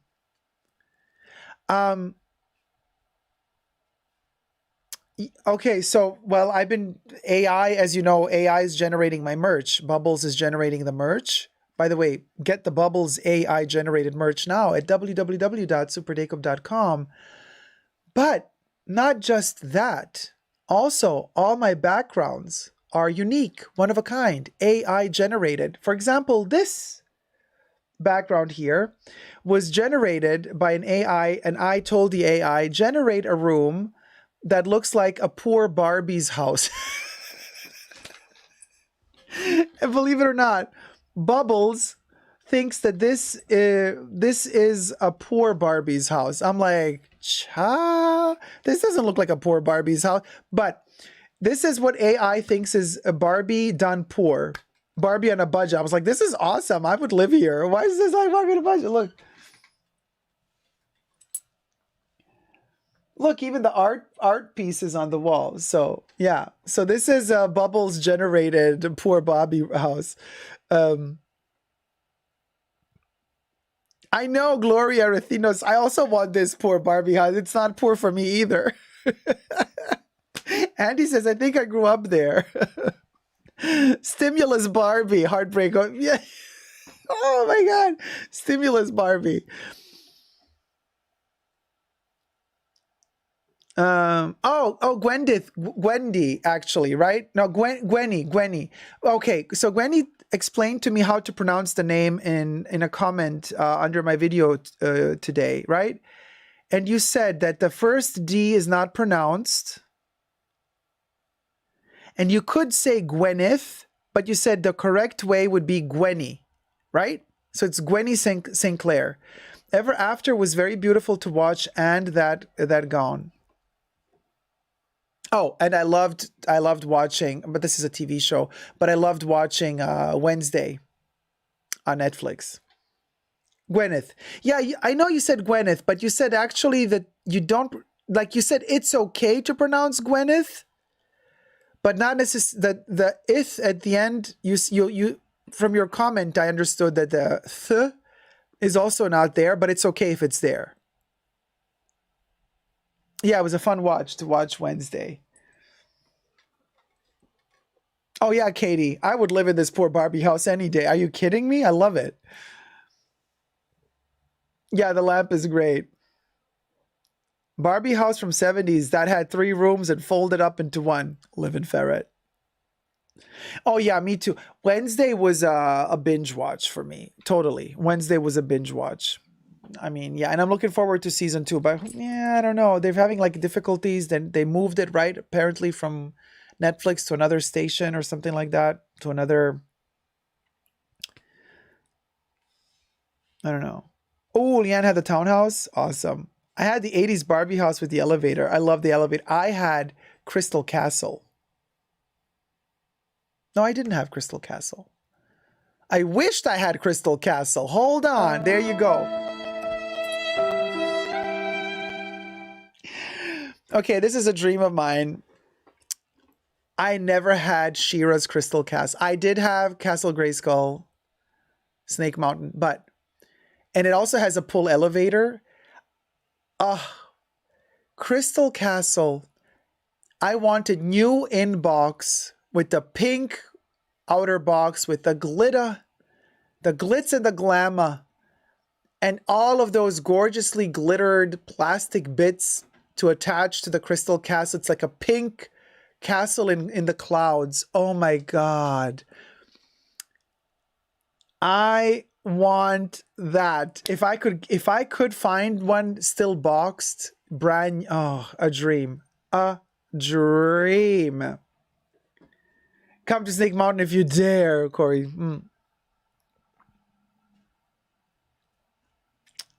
Oh my God. Gwyneth, you had Crystal Castle? I had from Mermista, Mermaid Falls. What was it called? When you pump water and it kind of flows down through this like pink. Oh my God, the 80s. Oh, it was so cool. So cool. Hey, Famika. How's it going, sweetie? Glad to see you since I missed Saturday due to my dad. Oh my gosh. Need this familiarity. Oh, my condolences, Famika. And welcome to the dead dad family, because my dad also passed away, and it is super painful. But I promise you,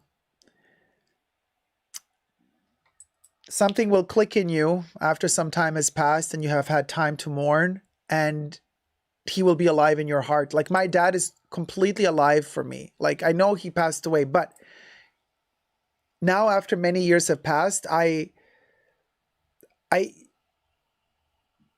that I don't feel that pain anymore because I have found my peace with it, and I constantly remember him, and the memories are awesome. And I selectively choose the positive memories, right? And so I laugh because I remember his silly jokes, and then, and I catch myself sometimes in moments when my sense of humor is completely his sense of humor that brings him back to life again. So it's a very reassuring, warm feeling to know that actually our loved ones never really leave us. Physically, they do, yeah.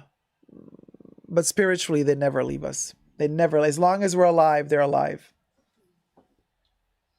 It will get better, Famika. I promise you it will. It will. It will. It will.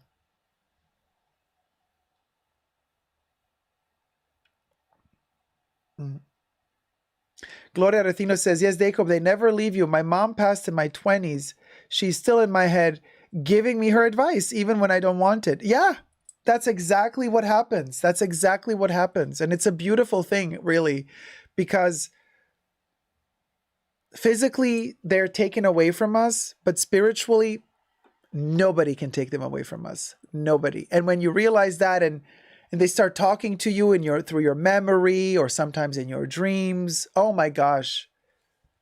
So magical. So magical. Melissa says, I feel the same for my mom. They're always around, says Miss Jelly. There you go. They speak through you still. Yes, Katie, they really, really do. They really, really do. Steph says, my dad passed away as well at the beginning of the lockdown. And you are right. They never really leave us. They never do. And this is something that our society, first world, like society and economy, we're kind of always brainwashed to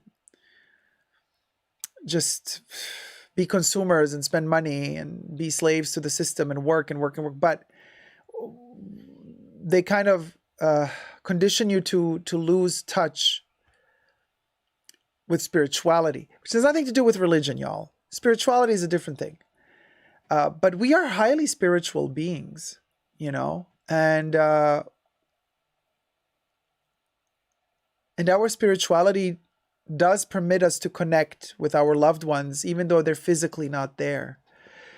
And when we kind of gain access to that connection, oh my gosh, it's so beautiful. It's so beautiful because you are enlightened. You are literally, you realize that you are more than just body. You're more than just physicality. And once you realize that and you connect with the cosmos, there's no more limits. There's literally no more limits. Coincidentally, Vivienne Westwood talks about this in the movie Art Lovers Unite as well. Yeah, Debs, energy doesn't die, it only changes. My dad died about 3 years ago, and my mom died during the candy cane about a year later. So sorry, Nancy. You see, we've had a lot of losses. We've been through something. We've been through a lot.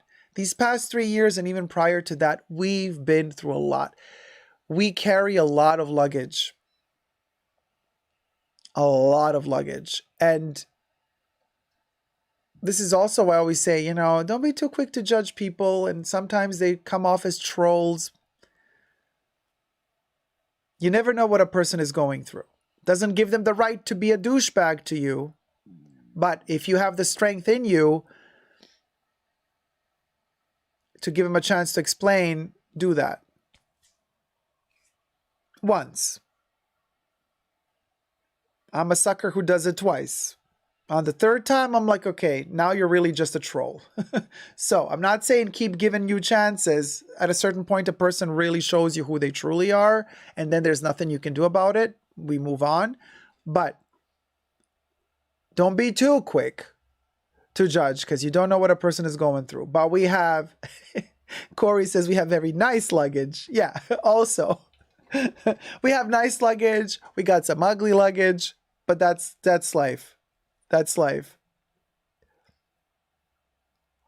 Oh, Andy, we've been there for each other. Listen, these past years we've really grown close because we spent the entire lockdown together. When nobody could leave the house, you could click on Super Jacob on a Saturday. It was our party, home away from home. Yeah. Oh, yes, Saya, I have watched the entire season 1 of Jury Duty. Loved it. Loved it. My favorite character is the old lady with the ginger hair. She won my heart over. I did a guided meditation in Salem, Massachusetts, where I was to meet my ancestors. A woman in a fierce raven feather dress took me to a giant mirror and I met my first incarnation. That sounds amazing. Salem is so awesome. Has a sad history, but I love Salem. Yeah. D. Higginbotham says, I worked in a hospital during the first months of the lockdown. I still have memories of some heavy stuff that still make me cry. I'm telling you, we got luggage to carry. We got luggage to carry. Abba says, mercy is great for the soul and for society. Oh, Cherry, your dad's been gone 30 years. It's a long time. But then time passes so quickly. It's like before you know it, like, oh, what, 30 years have passed? Really? Yeah.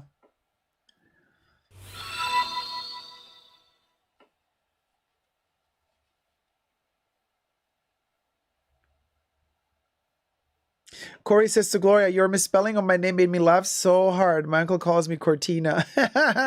Miss Jelly says, tell us more, Gwyneth. Danny, I love being here with all of you when I can. Life is short, and I am so grateful to have you to share my spirit with. Oh, my love. We're so happy that you're with us, too. Nancy says, I was in a hospital during the lockdown. Time flew, says Tina. Corey says, I was an EMT in New York City for 9/11. Yeah, I have some stuff. Oh boy, you have luggage. Jake the chat says, sorry, this is so off topic, but maybe not. Just bought 2 more crystals because of your videos and crystals' importance. Oh my God, congratulations. Did you get the EDT, EDP, or Overt? Dawn says, I'm still fairly new here, but this seems like such an amazing group of caring people. We try our best, my dear, but sometimes we're also moody. You know, sometimes we also have a bad day, so please bear with us. We go through the motions.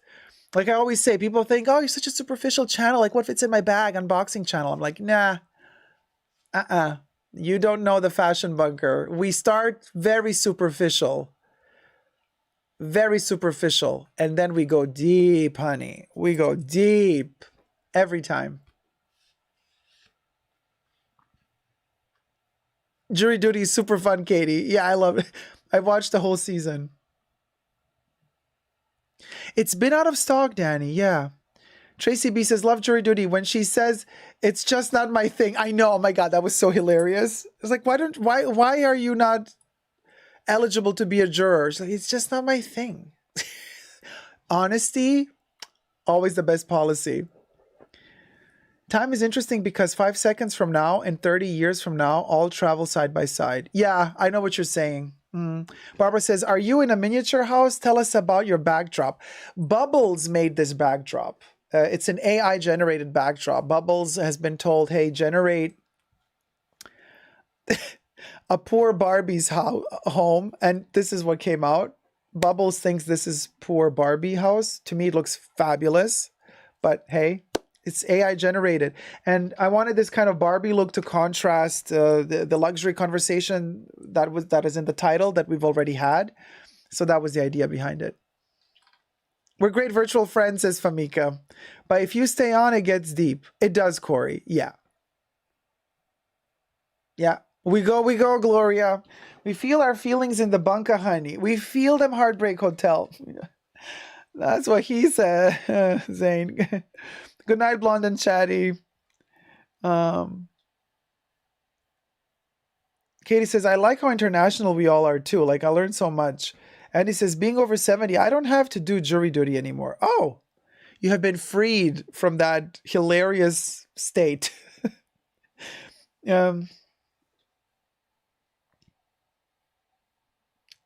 T-Pal says, I had a bad day on Ramina's video. I cannot stand seeing homophobia commentary laced as elegance. My apologies, Ramina, but I had to speak up to one of your posters.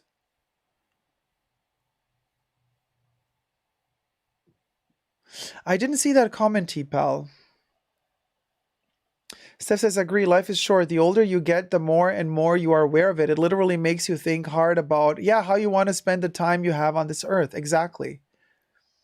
We don't have much time, you guys, and this is why just spend it wisely and don't waste your time on petty little trolling things. Live and let live.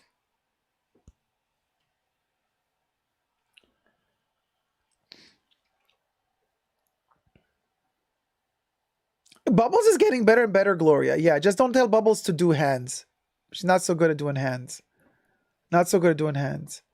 Gwyneth says, so, LOL, the Barbie floor plan makes me think she had fancy studios.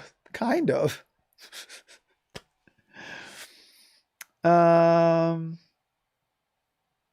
Yeah, if her merch starts to make sense, then we worry, Gloria, says Debbie. Tracy says, so the other guy says I have surgery. Judge says when? Oh, not till Friday. Sit down, you're good. You can serve dying. Oh, man. Thought this was a video. Been watching for 2 hours. Just now realized it's live. It's live, Sean de Moon. Hey, sweetie. That's so cute. You've been watching since 2 hours. That's adorable. Teepa says, I responded to a nasty comment on the video that Jacob tagged. I tagged a video? Gwyneth St. Clair says, 3 stories, only 4 inch on floor. It's an elaborate studios like in China. It's magical. It expands. It's expandable, darling. Am I weird that I like to argue with trolls sometimes? There's no real winning with trolls, but yeah, it's an interesting exercise. It's an exercise of wits. And from that perspective, I could see how it can be entertaining. Danny says, the transphobia and homophobia going on right now is so profoundly hateful. I'm glad there are people that have enough heart to speak out against it. Yes. We have spoken out against it just an hour ago. And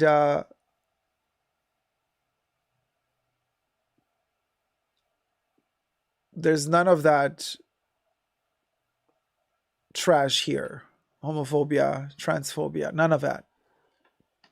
And if there is, honey, we nuke it. You know, they nuke it, darling.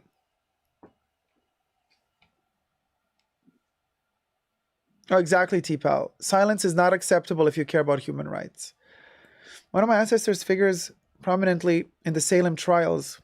His house and tavern held meetings. Ooh, Sherry, that sounds amazing. Pau says, yes, we all need to stand up against it. We can be loud too. Very loud. LOD asks, hope you don't mind me asking, but do you believe in life after death?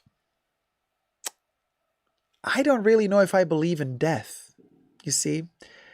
As in the end of everything. I believe that there's an end. Things end all the time. But an ending always means there's a new beginning. So I'm not so sure I believe in death as the ultimate end. You know, I believe in a flow. You know, something ends, something begins. Something ends, something begins. So it's kind of like it's like an evolution. Yeah, somehow like that, Jesus. Yeah.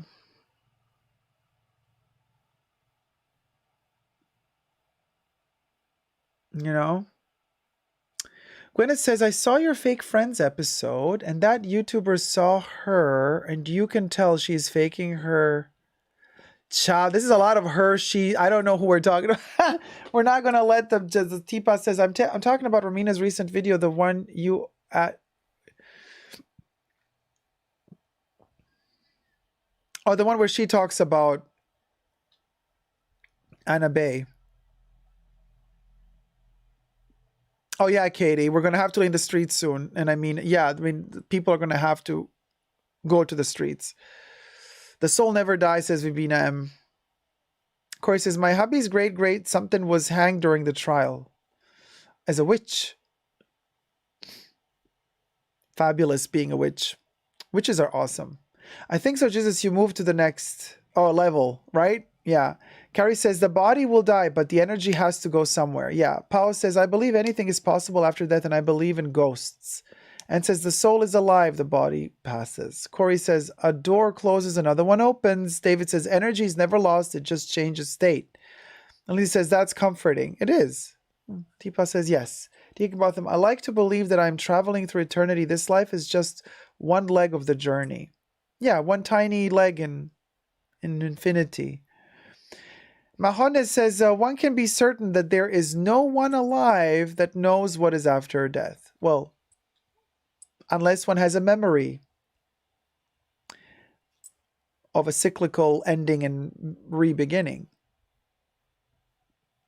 Oh, hanged as a witch. Teresa says, when you live in a haunted house with a ghost slamming doors, you definitely realize there is life after death. Oh, you live in a haunted house? I wonder what trouble the ghost has. When it says, body dies, we live on forever, seeing ghosts isn't ghosts. You're seeing the place we go because we need a body for this dimension. Majeli says, don't be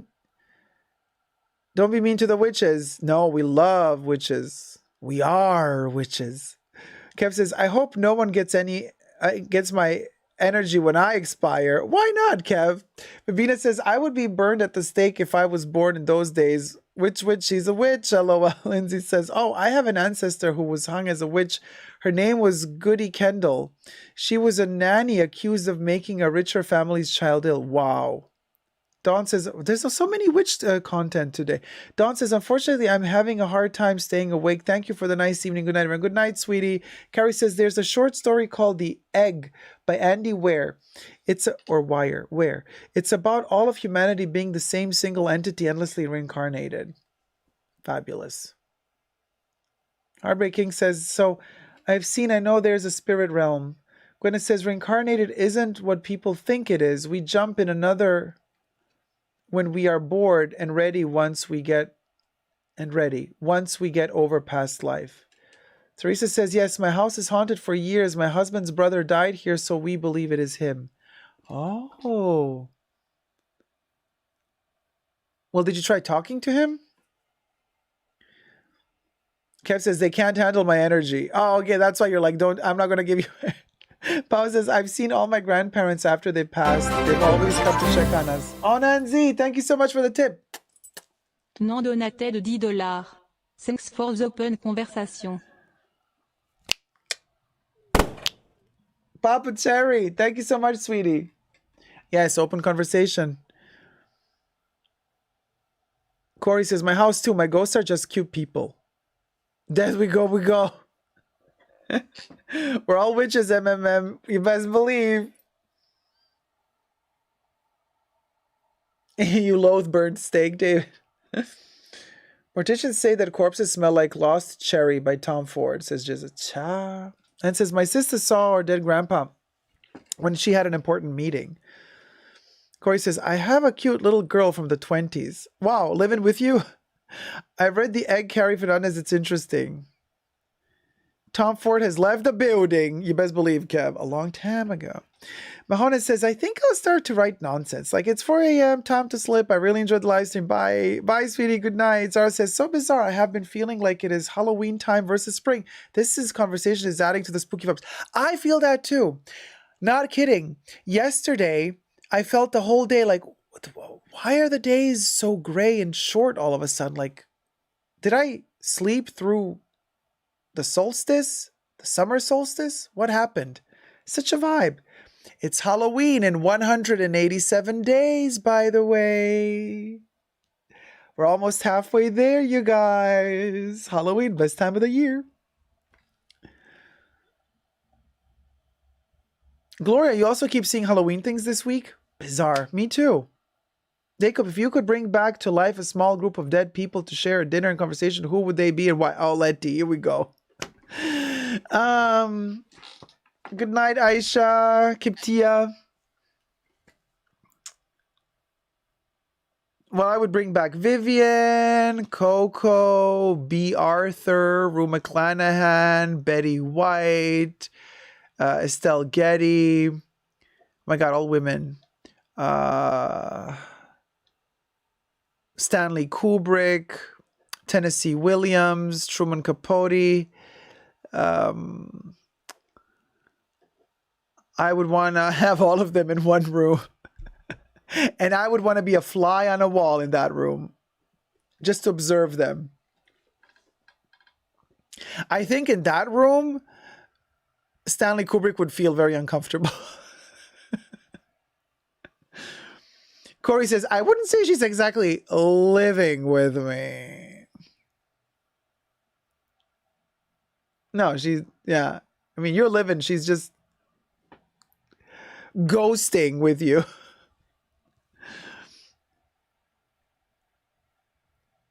Oh, is it Mercury retrograde again, Debs? Joan Rivers. Oh, yes. Oh, my gosh. You're right, Yab. I would love to have dinner with Joan Rivers again. Bring back Joan Rivers completely. You're completely right. Good night, D. Higginbotham. Elodie says, some people can smell the scents associated with their late loved ones. I have experienced this. It is very comforting. Yes, I have experienced it too. Thumb up the live stream, y'all. Yes, it's Mercury retrograde. Well, then no wonder everything is completely ballistic. By the way, every time we ask about, hey, is it Mercury retrograde? Somebody says it is. It's like it's always Mercury retrograde. Like, when is it not Mercury retrograde? But anyway, Marilyn, to ask her about what she thinks about her broken dress. Oh my God, Marilyn Monroe. Yes, I want Marilyn also at that dinner. Orson Welles. Oh my gosh. Joan Crawford and Betty Davis. I want both of them at the dinner. Michael Jackson and Elizabeth Taylor. I want them as well. Yeah, it's like, Pow, this year has been constantly Mercury retrograde. Mae West, for sure. Yes, Gloria, together. Oh, loud. Yeah. Yeah, together. Sitting next to each other. Ghosting with you, T-Pal. The drama. I lost my shiz over that dress. Yeah. Corey is channeling Marilyn. Yeah, Mae West.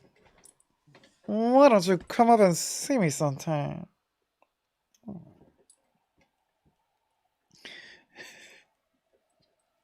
I like how she's always like bouncy, bouncy.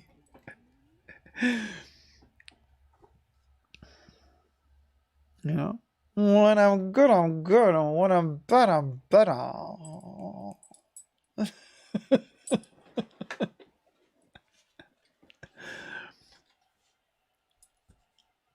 Somebody said that Natasha Lyonne or Leone, Natasha Lyonne would be a great Mae West if they did I don't know, Mae West, either biography or just writing a character like Mae West for a movie. Yeah, she's always like, oh. Right? Natasha Lyonne would be amazing. Yeah. Yeah. Corey, yeah, Miss West was a broad, like a true sense of the word. Yeah, she was. I mean, she was like the hypersexual Hollywood diva. I mean, that was the character she always had to portray, right? So they kind of wrote it for her, but she went along with it deliciously. Mae West could be Chanel Mizia. You're right, T-Pal. Yeah, Mae West could totally be Mizia. Mm-hmm. Yeah, she or number 18. She might also wear number 18. I watched Russian Doll. I loved it. Oh, yes, Little Edie and Big Edie from Grey Gardens. I would love to have them back as well. Oh, my gosh. Are you wearing pink today? Oh, that's the best costume for the day. You understand. I love Grey Gardens so much. I have several publications about them as well, also done by the Maisley Brothers, a book. even a CD with a soundtrack with extra footage from Grey Gardens of just like audio recordings of Little Edie and Big Edie. Poker Face is awesome, Katie. Yeah, I liked it. Also with Natasha Lyonne, great show. You know what I started rewatching, and I've been watching it in loop since 1 week now? The Comeback with Lisa Kudrow. Yeah, love The Comeback. Coincidentally, guess who's in The Comeback? Patrick J. Thomas. Patrick J. Thomas was in The Comeback in season 2 in one episode. Yeah. Yeah. Yeah. Yeah.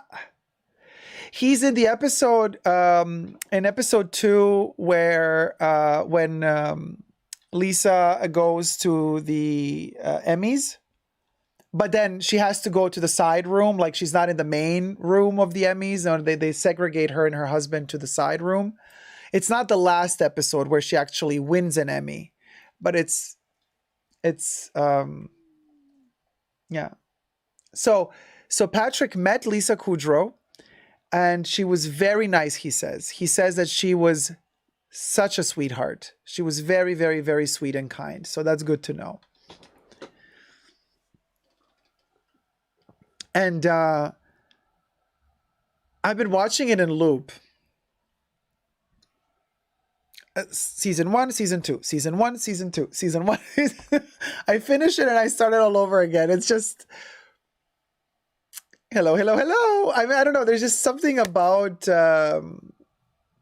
Valerie Cherish that is just so endearing. It's such a... It's heartbreaking, actually. It's heartbreaking. She's not mean. She's not nice. Sometimes she's a little bit respectless, but actually she is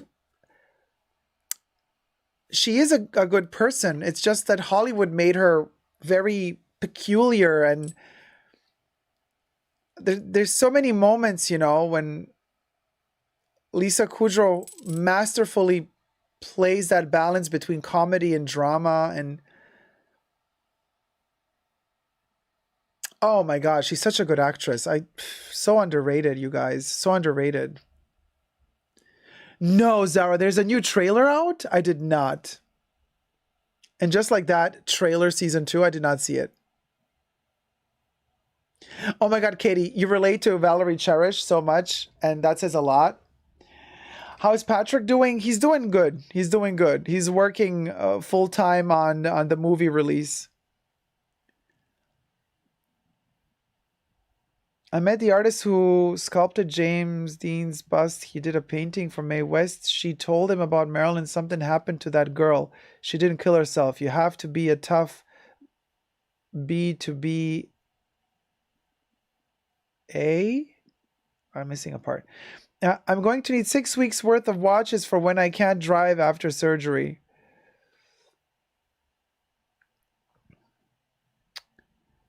Six weeks. Well, I'm watching it in loop, so I don't mind rewatching everything all over again. Twin Peaks, you should watch, maybe.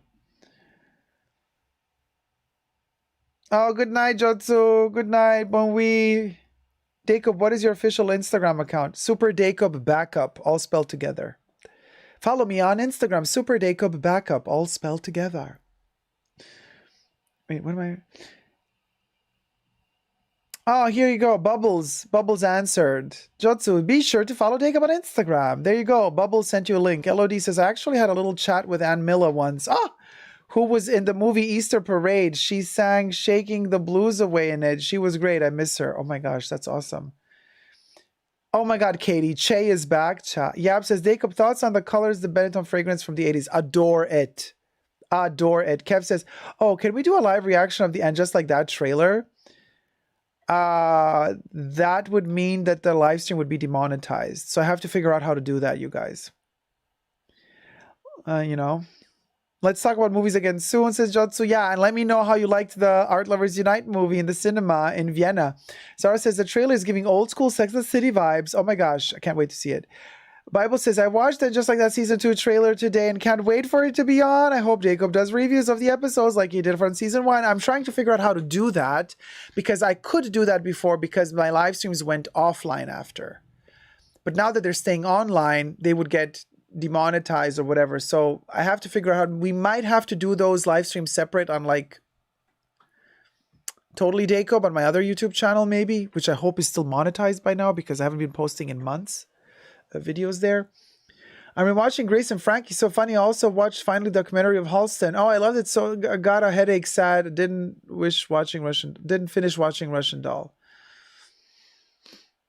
The rest is Blonde in Hollywood.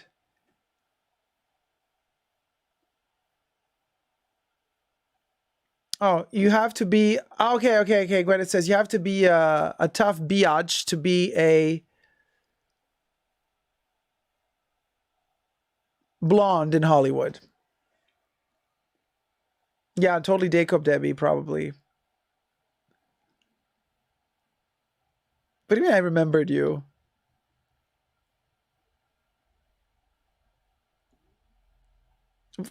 We literally spoke like a couple of minutes ago about Vienna. I'm not a fruit fly. How am I going to forget you? John, so how am I going to... We literally spoke about it. I'm not shallow. I'm not going to like talk to you and then like 10 minutes later like forget that you were in Vienna, that you're going to go to see the movie. It doesn't happen that fast, honey. It doesn't happen that fast. Hey, Michael Di Renzo. Love you, Jacob. Love you too, sweetie. So, anyway, this was our live stream. I hope you've enjoyed it. I hope you had fun. I hope you spent some nice seasons in the sun. And also, I hope we see each other all. I remembers everything, elephant memory. I hope we see each other all on Saturday. But I want to say thank you to the mods. I'm 237 years old, Andy. I'm that vampire. Thank you too, Kev. Thank you, Katie. Thank you, Jesus. Take care, everyone. Okay, thank you to the mods. Hit it, Bubbles. A special thanks to the mods in the fashion bunker. Thanks to Debbie, Jesus, Creation, Nicole, Kevs, and Gloria. Bubbles loves you. Yay, Bubbles. Living ferret. I'm living ferret, living ferret, living ferret, living ferret, living ferret, living ferret. And we're dying, ferret. The ghosts Dying ferret, are in the house. dying ferret, dying ferret, dying ferret, dying ferret. Cha. Ciao, ciao, ciao, ciao. Ciao, ciao, ciao, ciao. Ciao, ciao, ciao. Ciao. I mean, this is all crazy. It will go, we'll go. Would go, would go, would go, would go, would go. Would go, would go, would go, would go, would go, would go, would go, would go, would go, would go, would go. Would go, would go, would go, would go, would go, would go, would go, would go. Protectors of Jacob and Debbie. That's right, Nicole and Gloria. And I'm telling you, be careful what information you get. Don't believe everything you might receive. Okay? You guys, Nicole, my dear, Madame Ross, would you care to sing for us a little satin? Dying ferret, dying ferret, dying ferret, dying ferret, dying ferret. Or something like that. Please let me sing it in for you. Thank you guys so much for tuning in. Love you loads. Never forget to never give up on love. Subscribe, thumb up the live, and see you on Saturday. Bye. You look Paul. Obvi.